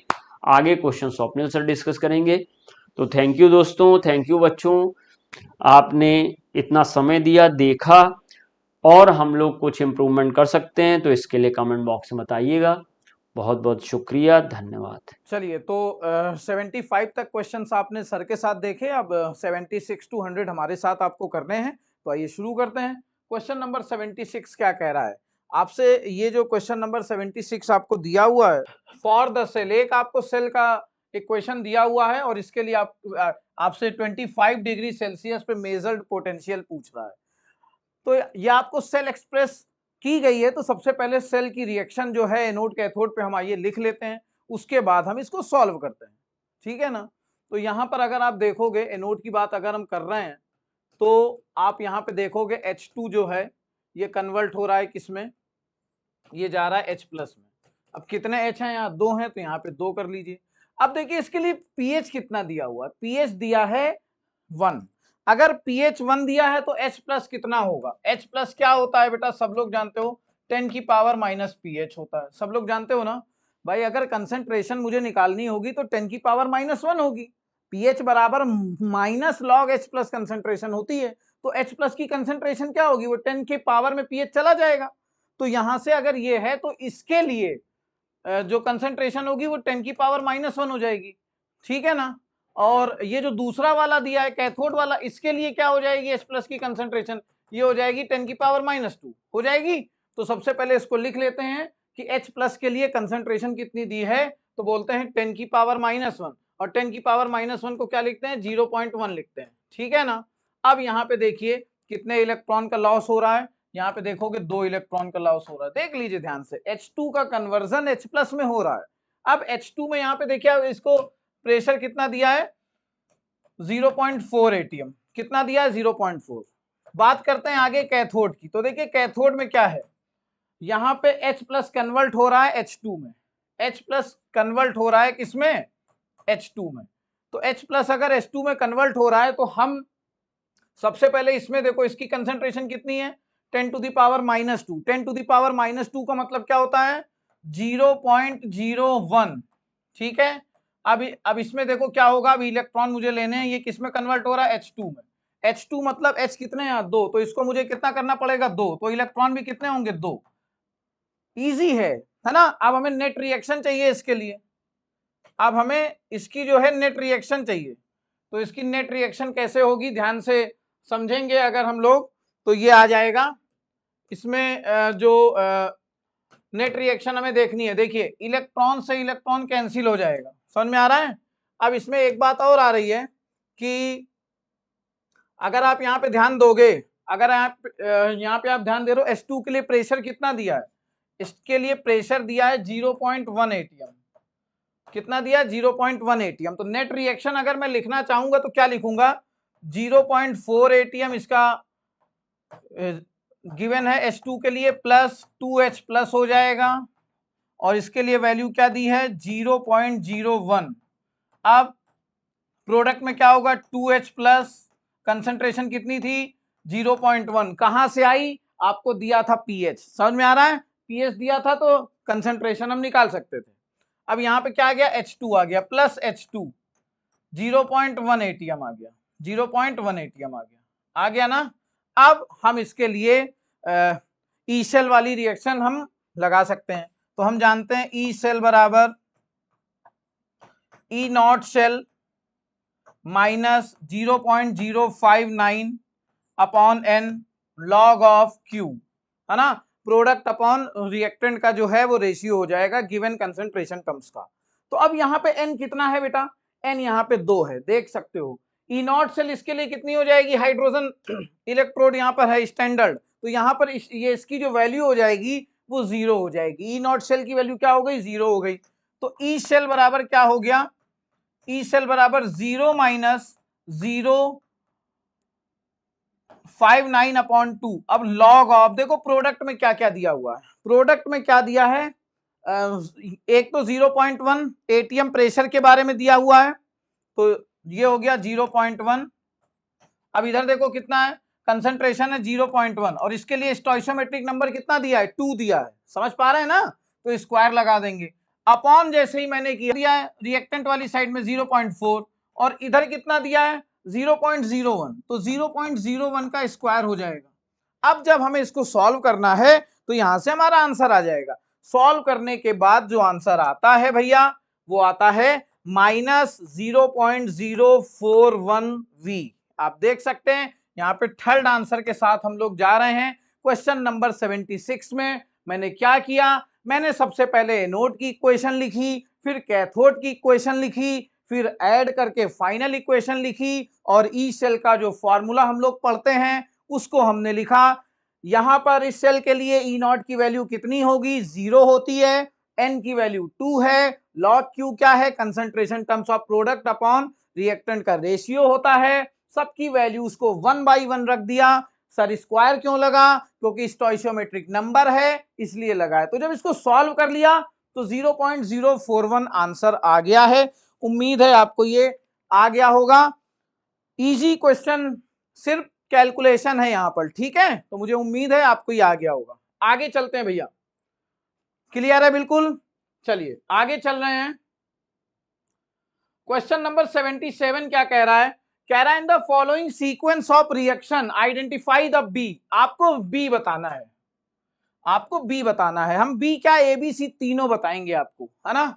सोडा लाइम से रिएक्शन कर रहे हैं हम इसकी, तो सोडा लाइम से रिएक्शन करने पर जो बनेगा ए वो होगा आर है, एल्काइल ग्रुप यहाँ पे क्या है मेथाइल, तो इसमें एक हाइड्रोजन एसोसिएट हो जाता है तो ये बन जाएगा मीथेन, और साथ में Na2CO3 अलग बनता है, ठीक है ना। अब इसका क्लोरीनेशन हो रहा है, फ्री रेडिकल रिएक्शन हो रही है, तो ये जो बी बनेगा ये बनेगा मेथाइल क्लोराइड। क्या बनेगा, मेथाइल क्लोराइड बनेगा। और फर्दर जब हम इसकी बात करेंगे, सोडियम से रिएक्शन कराएंगे in presence of dry ether, तो सब लोग जानते हो जो रिएक्शन होती है वो होती है वुड्स रिएक्शन।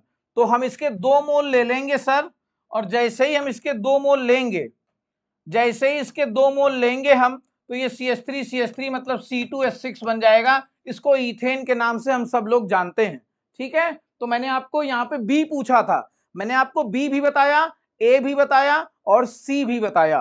तीनों जो आइडेंटिफिकेशन यहाँ पे थे वो मैंने आपको बता दिया है, ठीक है ना। तो ये बहुत फंडामेंटल बात, कई बार आपने इसको किया हुआ है। सिंपल सवाल, आगे चलते हैं। फिलहाल इसमें आंसर क्या होगा, बी पूछा है, बी होगा CH3Cl, ठीक है ना। चलिए आगे चलना है क्वेश्चन नंबर 77 में। क्वेश्चन नंबर 77 देखिए क्या होता है, thermos flask is an example of an isolated system, no exchange of energy और matter between the system and surrounding. बिल्कुल ठीक बात है, ठीक है। आइसोलेटेड सिस्टम जो होता है उसमें ना ही ट्रांसफर होता है अमाउंट का, ना ही ट्रांसफर होता है एनर्जी का। आइसोथर्मल, अब देखो स्टेटमेंट 2 क्या कह रहा है, isothermal process is a process in which there is no transfer of heat between the system and the surrounding। ये गलत बात हो गई, ये आइसोथर्मल में नहीं होता है, किसमें होता है, एडियाबैटिक में हो रहा है। किसमें होता है, एडियाबैटिक में हो रहा है। आइसोथर्मल में क्या है, टेम्परेचर कांस्टेंट होता है, और जब टेम्परेचर कांस्टेंट है तो यहाँ पर आइसोथर्मल की जगह एडियाबैटिक होता तो ये स्टेटमेंट सही हो जाता, लेकिन यहाँ आइसोथर्मल दिया है तो ये स्टेटमेंट गलत है, पहला स्टेटमेंट सही है। तो statement 1 is correct but statement 2 is incorrect. तो I will go with option number 2। Option number 2 के साथ हम लोग जाना चाहेंगे इस क्वेश्चन में, ठीक है ना। आगे चल रहे हैं, आगे चलना चाह रहे हैं आपसे क्वेश्चन नंबर 79 की तरफ। 79 की बात कर रहा है मोहर सॉल्ट, कई बार आपसे बताया रैपिड फायर सेशंस में, मोहर salt hydrated ferrous ammonium sulphate है, हाइड्रेटेड फेरस अमोनियम सल्फेट होता है। क्या होता है? हाइड्रेटेड फेरस अमोनियम सल्फेट होता है, NH4 आप देख सकते हो इसको, और .6H2O, ठीक है, फेरस अमोनियम सल्फेट होता है। तो यहां पर आप देखिए फेरस अमोनियम सल्फेट के लिए कौन सा ऑप्शन सही जा रहा है? Second option will be the correct answer, ferrous ammonium sulphate, नाम याद रखिएगा। क्वेश्चन नंबर 80 क्या कह रहा है? ये क्लास नोट्स का सवाल है। 1 लीटर आप वाटर की बात कर रहा है, contains 10 to the power -7 mole H plus ion, degree of ionisation आप वाटर की बात कर रहा है। तो देखिए अगर हम यहां पर H प्लस की बात करते हैं तो H प्लस किसके बराबर हो जाता है? H प्लस हो जाता है C अल्फा के बराबर। H प्लस किसके बराबर हो जाता है? C अल्फा के बराबर हो जाता है, ठीक है ना। तो हमसे यहाँ पे अल्फा आपसे पूछ रहा है, तो अल्फा क्या होगा? H plus upon C। आपको याद होगा एक पॉइंट, प्योर वाटर की मोलैरिटी कितनी होती है सर? 55.5 m होती है। कई बार हम लोगों ने इसकी बात आपसे करी हुई है, ठीक है ना। तो यहां पर ये कितना दिया हुआ है? 10 टू द पावर -7, कितना दिया हुआ है? 10 टू द पावर -7, और ये कितना है? C 55.5, ये 55.5 दिया हुआ है, आप देख सकते हैं। तो अब इसको हम लोगों को सिर्फ और सिर्फ कैलकुलेट करना है, तो इसको मैं ऐसे भी तो लिख सकता हूं, 1/55.5 इंटू 10 टू द पावर -7। तो अब आंसर इसका हम लोग कैलकुलेट कर रहे हैं, आपके सामने देखिए, ठीक है। तो ये होगा 1/55.5, तो ये आ रहा होगा 0.0180 इंटू 10 टू द पावर -7। समझ में आ रहा है? ठीक है। अब यहां पे देखिए क्या कह रहा है, आपसे डिग्री ऑफ आयनाइजेशन पूछ रहा है। तो डिग्री ऑफ आयनाइजेशन की बात कर रहा है, परसेंटेज में कर रहा है, आप इसको मल्टीप्लाई करवा सकते हो 100 से, ठीक है ना।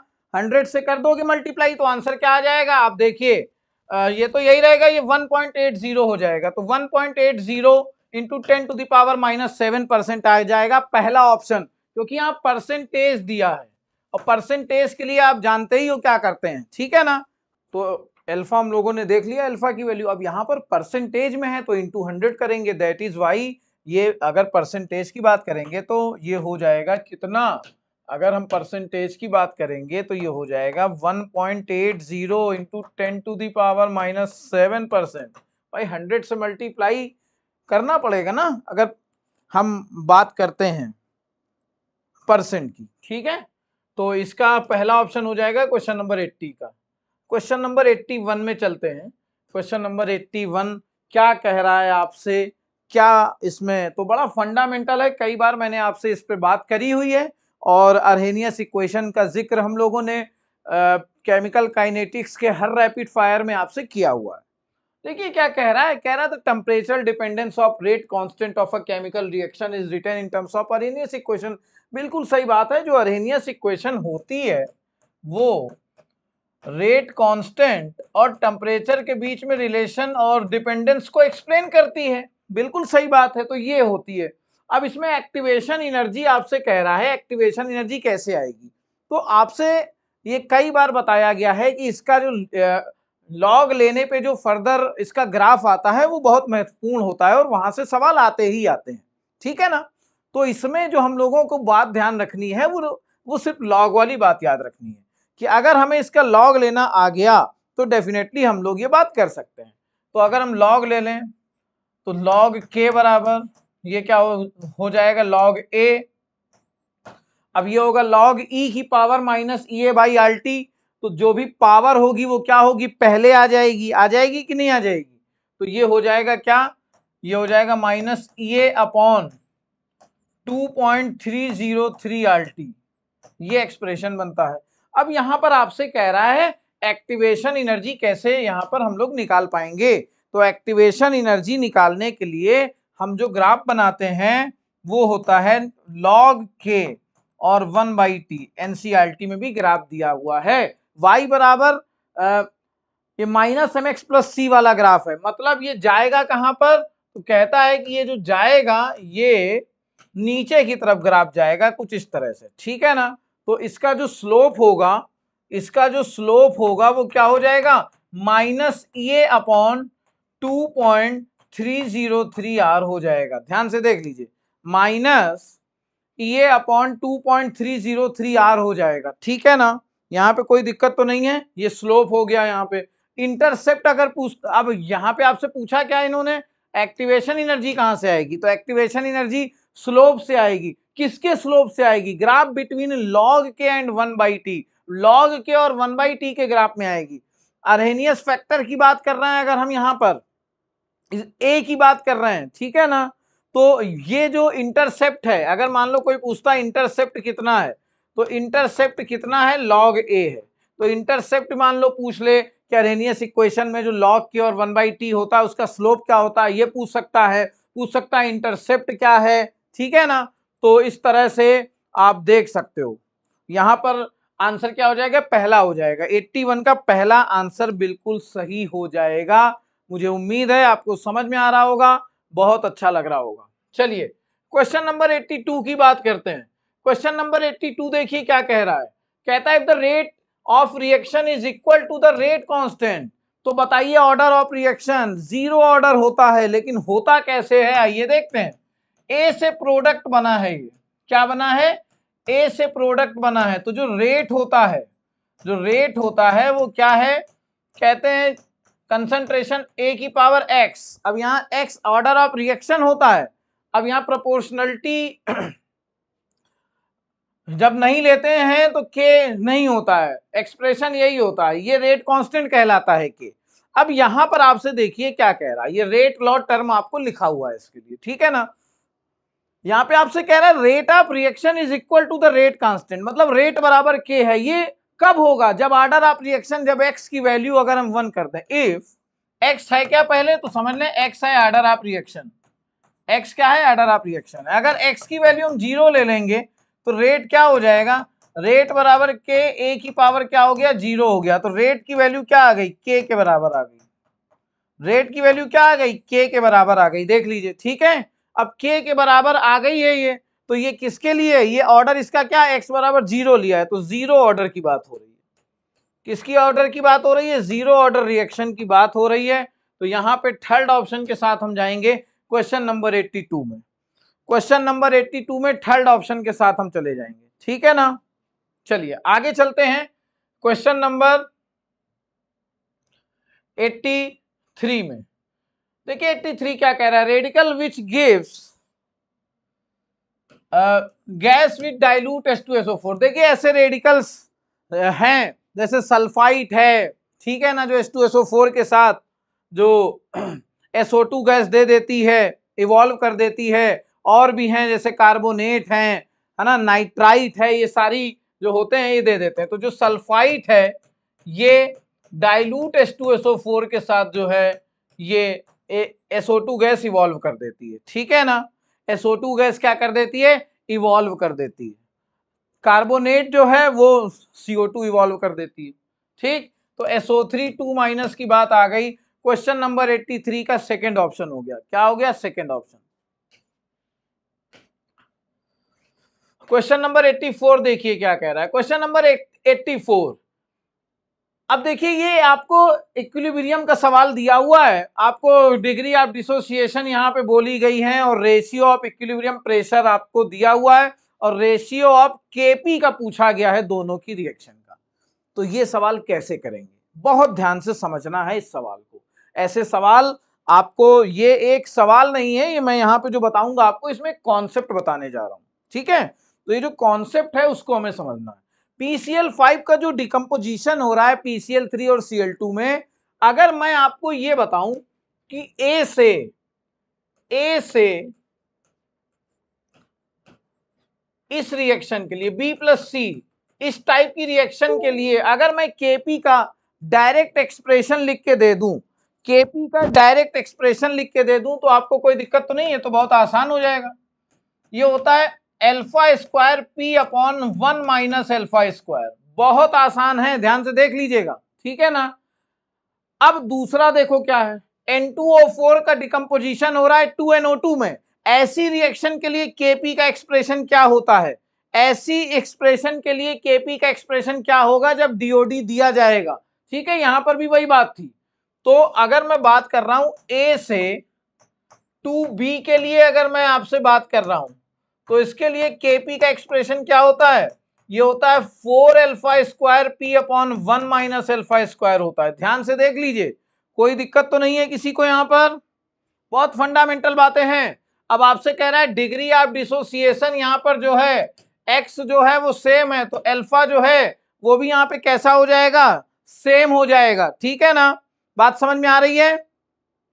तो अगर मैं आपसे इनके लिए यहां पर सीधे सीधे ये कह दूं कि Kp का रेशियो दिया है और आपको रेशियो ऑफ इक्विलिब्रियम प्रेशर दिया है, मतलब ये जो P दिया है वो भी आपको मेंशन है और Kp का रेशियो आपसे पूछा है, तो आइए हम इस रिएक्शन को करने का प्रयास करते हैं। अल्फा जो है वो x/100 होता है, ये सब हम लोग जानते हैं, वो आपको दिया हुआ x यहाँ पे सेम है, ठीक है ना, तो अल्फा सेम हो जाएगा। तो अगर मैं इस टाइप की जो रिएक्शन आपको दी हुई है इनके लिए लिखना चाहूं तो क्या लिखूंगा। अब इसको करने के बाद मैं आपसे ये तो मैंने आपको बता ही दिया है, अब मैं इसको पूरा अच्छे फॉर्म में लिख रहा हूं जिससे पूरा सवाल आपको अच्छे से समझ में आ जाए, ठीक है। भले इसमें 4-5 मिनट लग जाए लेकिन ये कॉन्सेप्ट आपको समझ में आ जाए, क्योंकि ये ऐसा सवाल आने का चांस अक्सर होता है। तो आइए देखिए क्या कह रहा है, PCl5 से PCl3 और Cl2 बन रहा है, A+B बन रहा है ना। तो अगर ये A+B बन रहा है तो हम इसके लिए हम बोल सकते हैं, इसके लिए Kp of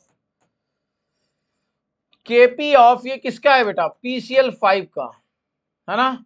Kp of PCl5 क्या हो जाएगा, alpha square P upon 1 minus alpha square, है ना। अब जो ये जो P है बेटा, ये जो P है ये किसका है, तो हम इसको P1 मान ले रहे हैं, है ना।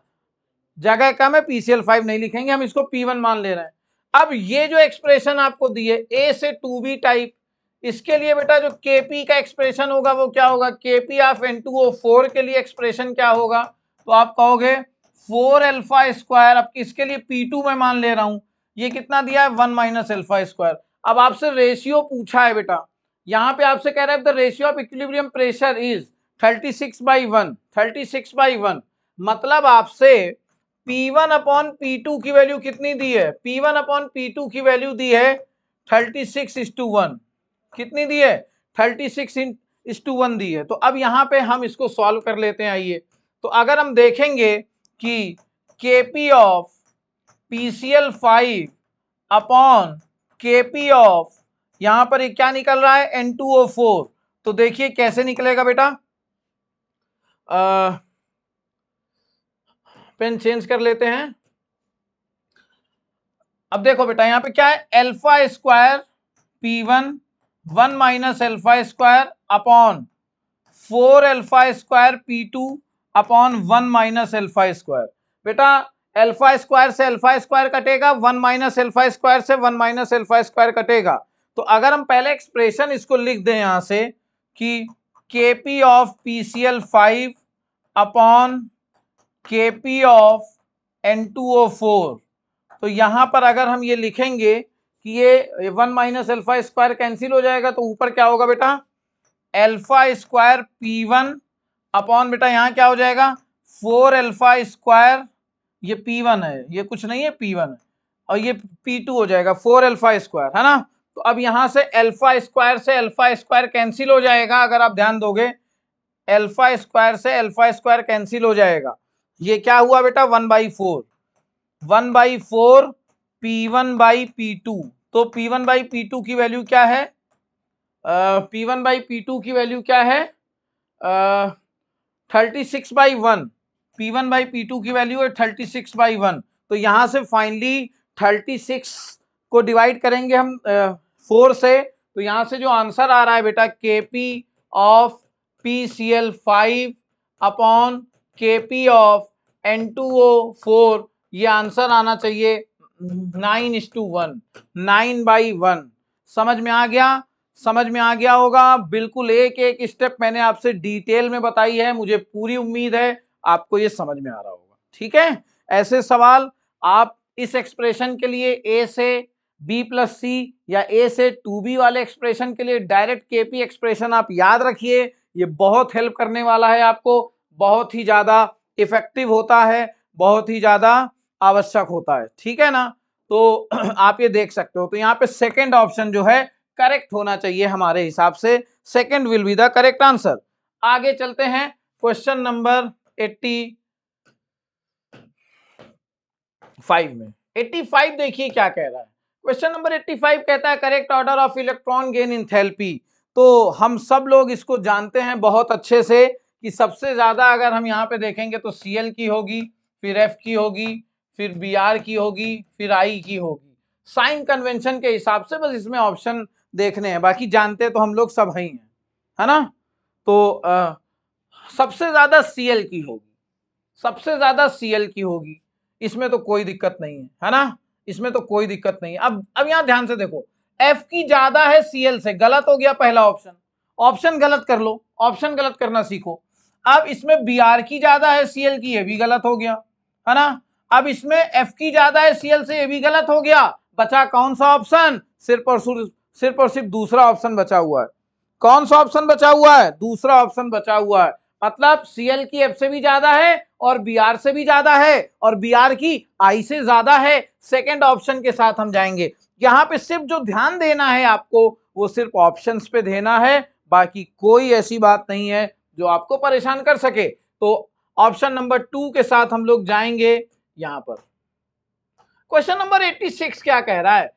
If uncertainty in position of electron is zero, the uncertainty in momentum। फिर से वही बात, रैपिड फायर में बहुत बार मैंने आपसे बात करी, delta x into delta P greater than equal to h/4 अगर अनसर्टेनिटी इन पोजीशन जीरो है तो बट ऑब्वियस है delta P uncertainty in momentum infinite होगी, एंड वाइस वर्सा भी हम इसको बोल सकते हैं कि अगर अनसर्टेनिटी इन मोमेंटम जीरो है तो अनसर्टेनिटी इन पोजीशन इनफाइनाइट हो जाएगी।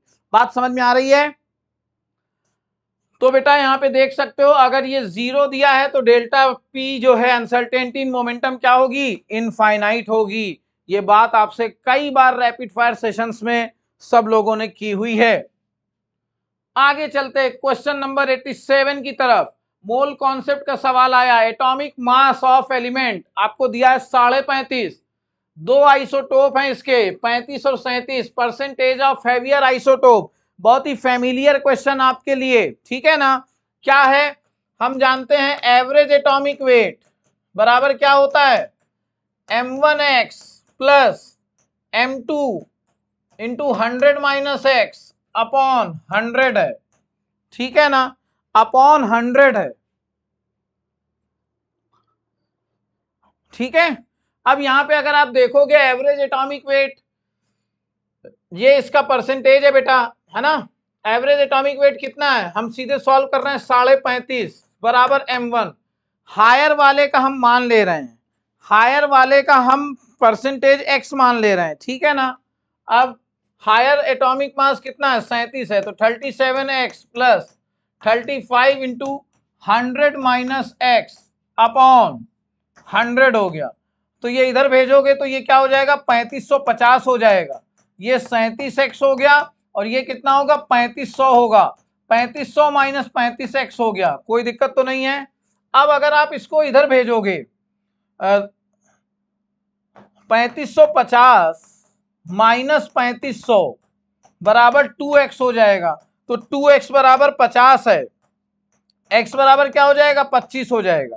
तो इसका मतलब 100 माइनस x कितना हुआ? 75 हुआ। लेकिन आपसे पूछा क्या है? परसेंटेज ऑफ हेवियर, x की वैल्यू आपसे पूछी है भाई, 37 इंटू एक्स है ना, तो आंसर क्या हो गया?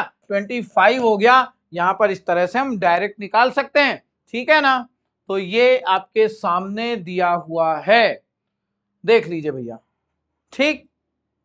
ऐसे भी करते हैं एक प्रयास, देखिए मैं आपको सिखाता हूं एक चीज और। 35 और 37 है, एवरेज क्या आ रहा है? 35.5। 35.5 किसके पास है? 35 के पास है, ये पास है कि 37 के? तो आप बोलोगे 35 के। इसका मतलब जो ज्यादा परसेंट होगा वो 35 वाले का होगा। बात समझो, 75% देखो 35 वाले का है। एक ये भी अप्रोच होता है, देख के हम बता सकते हैं, है ना। लेकिन यहाँ ऑप्शन सभी कम दिए हैं, इसलिए हमें सॉल्व करना पड़ा। लेकिन अगर रिलेटिव पूछता तो हम ऐसे भी बता सकते थे। मुझे उम्मीद है आपको अच्छा लग रहा होगा। ऑप्शन नंबर 4 के साथ हम जा रहे हैं क्वेश्चन नंबर 87 में।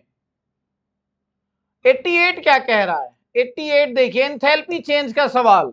हीट ऑफ फॉर्मेशन आपको दी हुई है। देखिए, जब भी एंथैल्पी चेंज की बात करते हैं तो हम यहां पर जानते हैं एंथैल्पी चेंज जो होता है वो होता है delta H of product minus delta H not, मतलब सब delta H of reactant, product minus reactant कर देते हैं, ठीक है ना। तो यहां पर हम अब देखो प्रोडक्ट में क्या है, H2O है, O2 है। O2 के लिए वैल्यू क्या ले लेंगे? 0। हीट ऑफ फॉर्मेशन H2O2 की, H2O की आपको दी हुई है, तो बहुत आसान सवाल है। अब यहां पे क्या है, 2 into delta H of F of किसका है? H2O, और delta H of F of O2 आप जानते ही हो 0 होता है, minus 2 into delta H of F of H2O2 होता है। समझ में आ रहा है? तो यहां पे अगर आप देखोगे 2 इंटू H2O जो है कितना है? -286, -286 है, ठीक। और O2 के लिए क्या हो जाएगा? ये O2 जो है इसके लिए वैल्यू 0 हो जाएगी, ठीक है ना। अब ये -2 इंटू H2O2 के लिए वैल्यू कितनी दी है? -188, -188 वैल्यू दी हुई है, देख लीजिए आप, -188 वैल्यू दी है। तो ये हो जाएगा -572, और बेटा ये जो वैल्यू है ये प्लस की हो जाएगी 376, प्लस की 376, तो आंसर आएगा -196 किलो जूल पर मोल, ठीक है ना। तो आंसर यहाँ पे फर्स्ट हो जाएगा क्वेश्चन नंबर 88 में। 88 में फर्स्ट हो जाएगा बेटा, ठीक है ना। चलिए आगे चलते हैं। प्रोडक्ट माइनस रिएक्टेंट करना था। Defines delta H F not, तो यहां अच्छा इसमें एक बात और देख लीजिए, द हीट ऑफ फॉर्मेशन, इसमें नॉट भी लगा सकते हैं स्टैंडर्ड कंडीशन के लिए। अब यहां पे मेंशन कर दिया इन्होंने, विच of the following reaction defines delta H F not, ठीक है। तो यहां पर देखिए होता है, समझो पहले इसका बेसिक टर्म, ये 1 मोल बनना चाहिए प्रोडक्ट, और किससे बनना चाहिए? Most stable allotropic form of reactant से। किससे बनना चाहिए? From most stable allotropic form से, है ना। अब ध्यान से देखो, यहां पे कार्बन का मोस्ट स्टेबल एलोट्रॉपिक फॉर्म क्या होता है? डायमंड होता है, गलत, ग्रेफाइट होता है। तो पहला तो गलत हो गया, बन 1 मोल रहा है लेकिन यहां पर इसका स्टेबल फॉर्म नहीं है। स्टेबल फॉर्म नहीं तो कैसे ले लेंगे?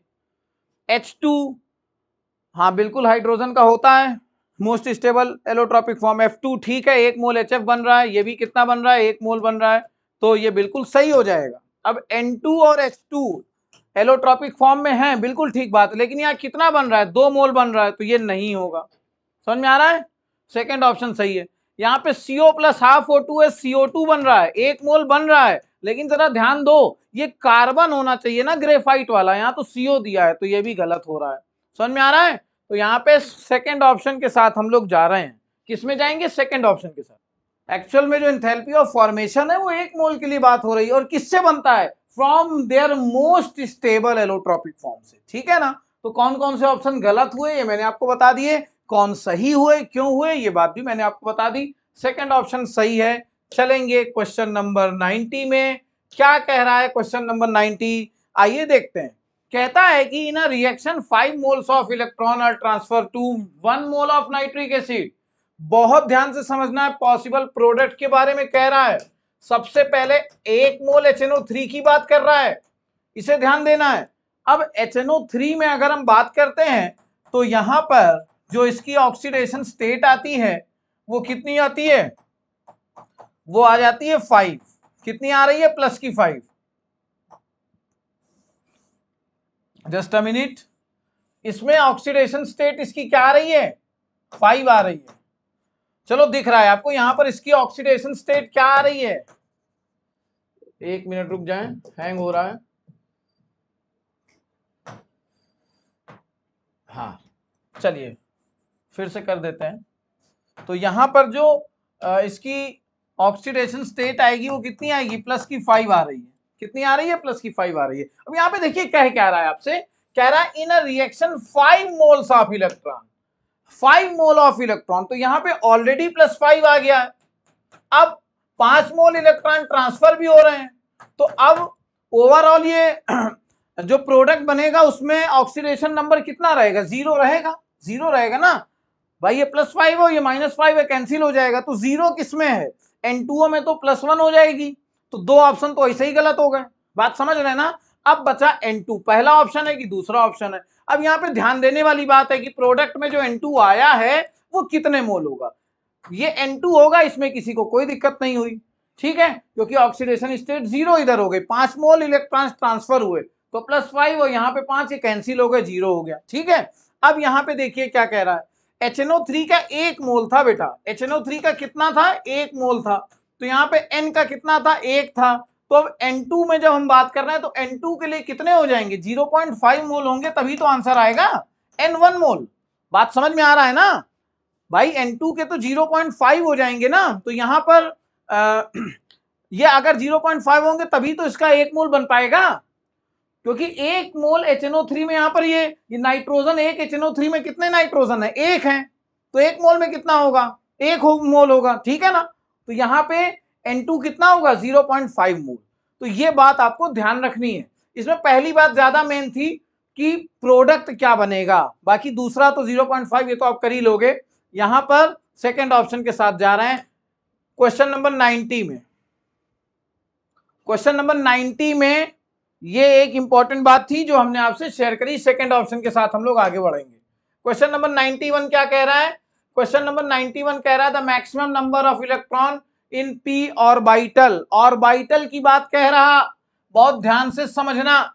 यहां पर अगर हम बात करते हैं तो 3 होंगे, कौन कौन से, px, py, pz, है ना। तो एक में कितने आएंगे, 2 आएंगे, ठीक है ना। सबशेल और ऑर्बिटल ये डिफरेंस आपको मालूम होना चाहिए, घबराना नहीं है इसमें, ठीक है। सेकंड ऑप्शन के साथ सॉरी फोर्थ ऑप्शन के साथ हम लोग चले जाएंगे। 2 इलेक्ट्रॉन होते हैं किसी ऑर्बिटल में, ज्यादा से ज्यादा, ठीक है। सिंपल था, बस जल्दबाजी में गलत होने का चांस था, बाकी आसान है।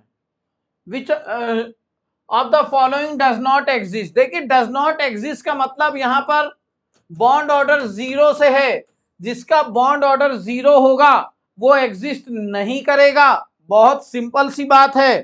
तो यहां पर आइए देख लेते हैं, Be2 है, तो Be2 में कितने हैं electron, hydrogen, helium, lithium, beryllium, 8 electrons हैं।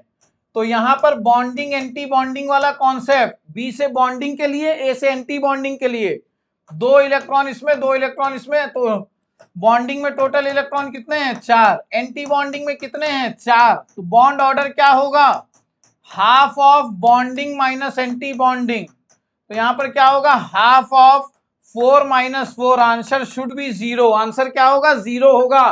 तो बॉन्ड ऑर्डर अगर 0 है तो एग्जिस्टेंस नहीं होगी, डज नॉट एग्जिस्ट होगा, आंसर होगा सेकेंड। बाकी सब आप जानते हो, इनको कई बार हम लोगों ने डिस्कस किया है।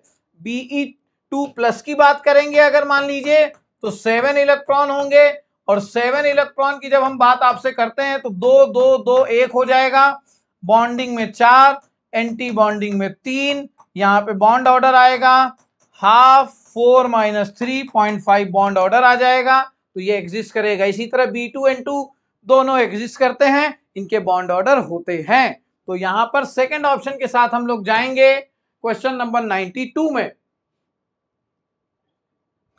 क्वेश्चन नंबर 93 क्या कह रहा है, कहता है कि in which of the following species sulphur atom assumes sp3 hybrid state, ठीक है ना। तो यहां पर SO3 की बात कर रहा है, SO3 की बात कर रहा है, आपको ध्यान देना है कि SO3 में सॉरी sp3 ये हाइब्रिडाइजेशन देखिए किसमें, बहुत सिंपल सवाल है। SO3 में भैया 3 sigma 0 lone pair hybridisation should be sp2। H2S में 2 sigma 2 lone pair hybridisation should be sp3। SO2 में 2 sigma 1 lone pair hybridisation should be sp2।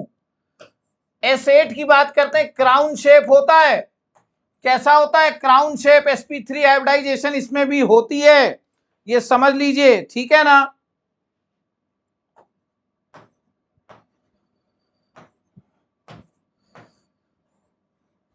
ये सब सल्फर इसमें देखिए लगे हुए हैं, ठीक है। अब 3 सल्फर और आते हैं, क्राउन बन जाता है इनका, बस और कुछ नहीं। इस तरह से आप देख सकते हो, ठीक है। ये सारे सल्फर हैं। अब इनमें एक सल्फर पे 2 लोन पेयर होते हैं, तो ये पे 2 सिग्मा और 2 लोन पेयर से इनकी हाइब्रिडाइजेशन क्या हो जाती है, sp3। 2 सिग्मा 2 लोन पेयर से, ठीक है ना। ये क्राउन बन रहा है, मुकुट बन रहा है, मुकुट जैसा होता है। S8 के लिए हाइब्रिडाइजेशन sp3 याद रखना है।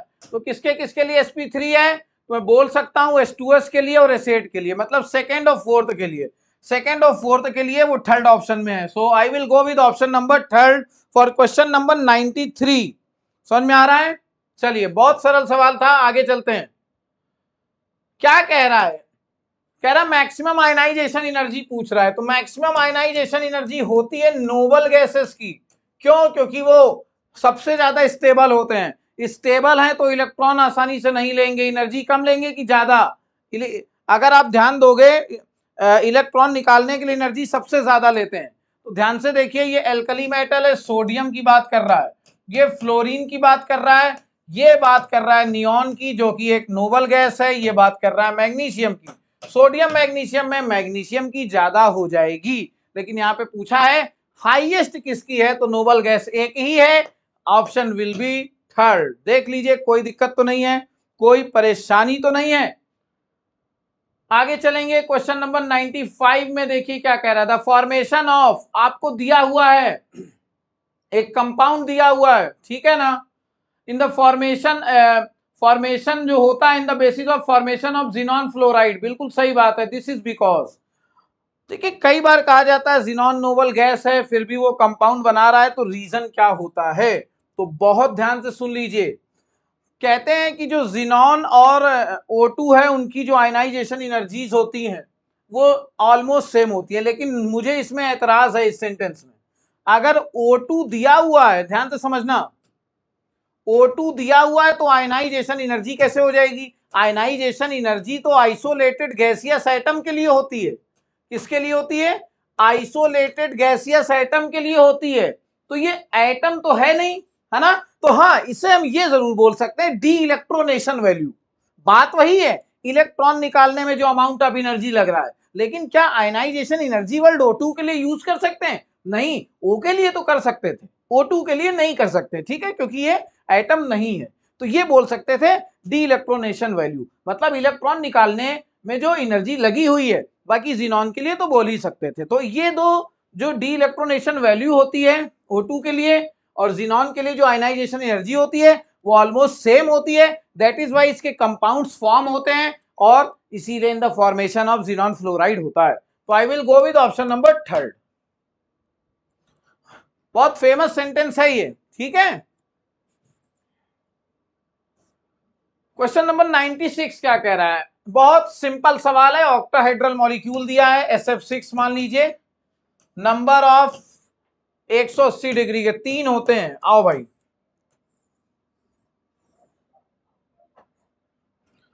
ध्यान से समझना है।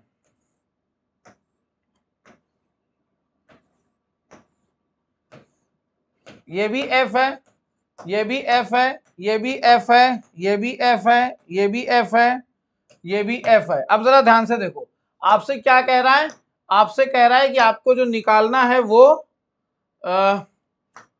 180 वाले निकालने हैं। देखो 180 ये हो गया, एक ये हो गया, एक ये हो गया, तो 3 आपको सीधे सीधे नजर आ रहे हैं, ठीक है ना।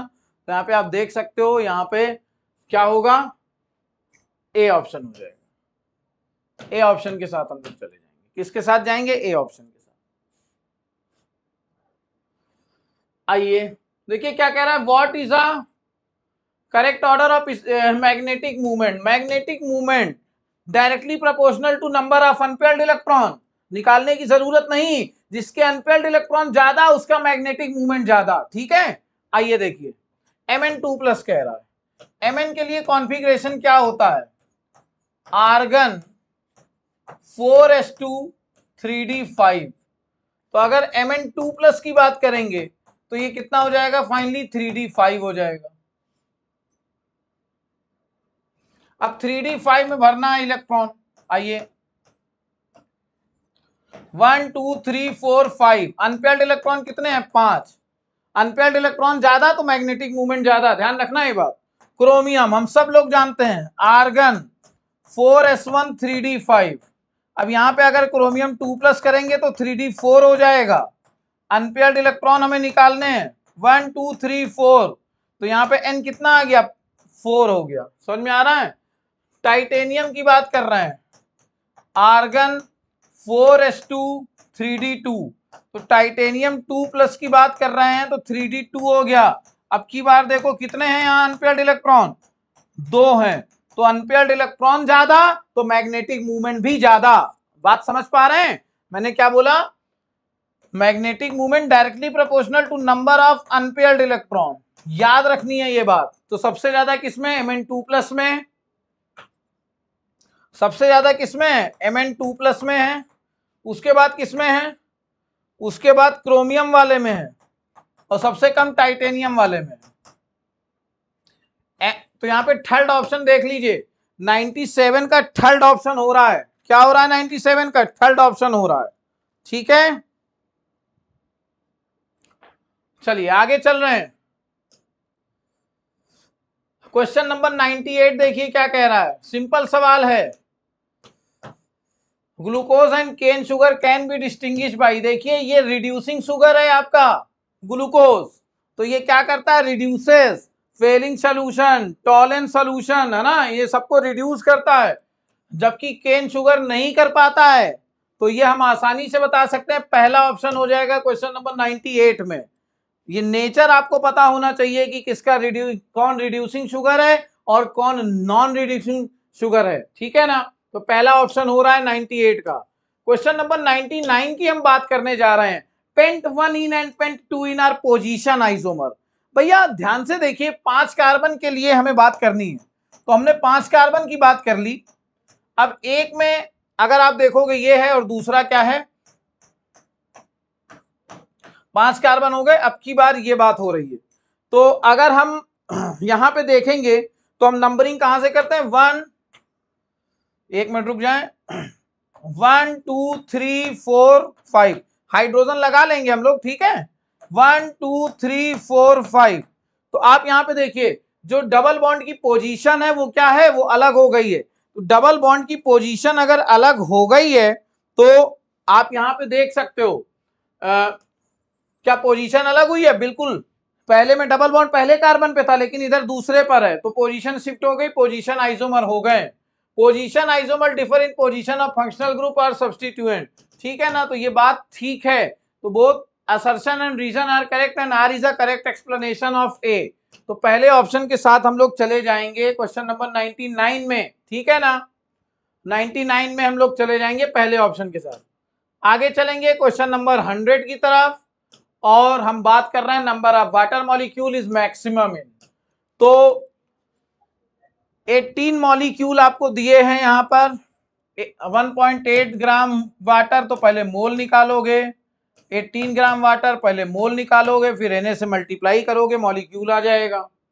सबसे ज्यादा मॉलिक्यूल किसमें होंगे, 18 मोल्स ऑफ वाटर में। सर कैसे, मोल बराबर number of molecule upon Avogadro number, तो इसमें जो मॉलिक्यूल होंगे वो कितने होंगे, इसमें मॉलिक्यूल होंगे 18 Na, बहुत बड़ा नंबर है। इसमें कितने हैं, 18, इसमें कितने हैं 1.8 अपॉन 18 इंटू Na, तो ये हो जाएगा 0.1 Na।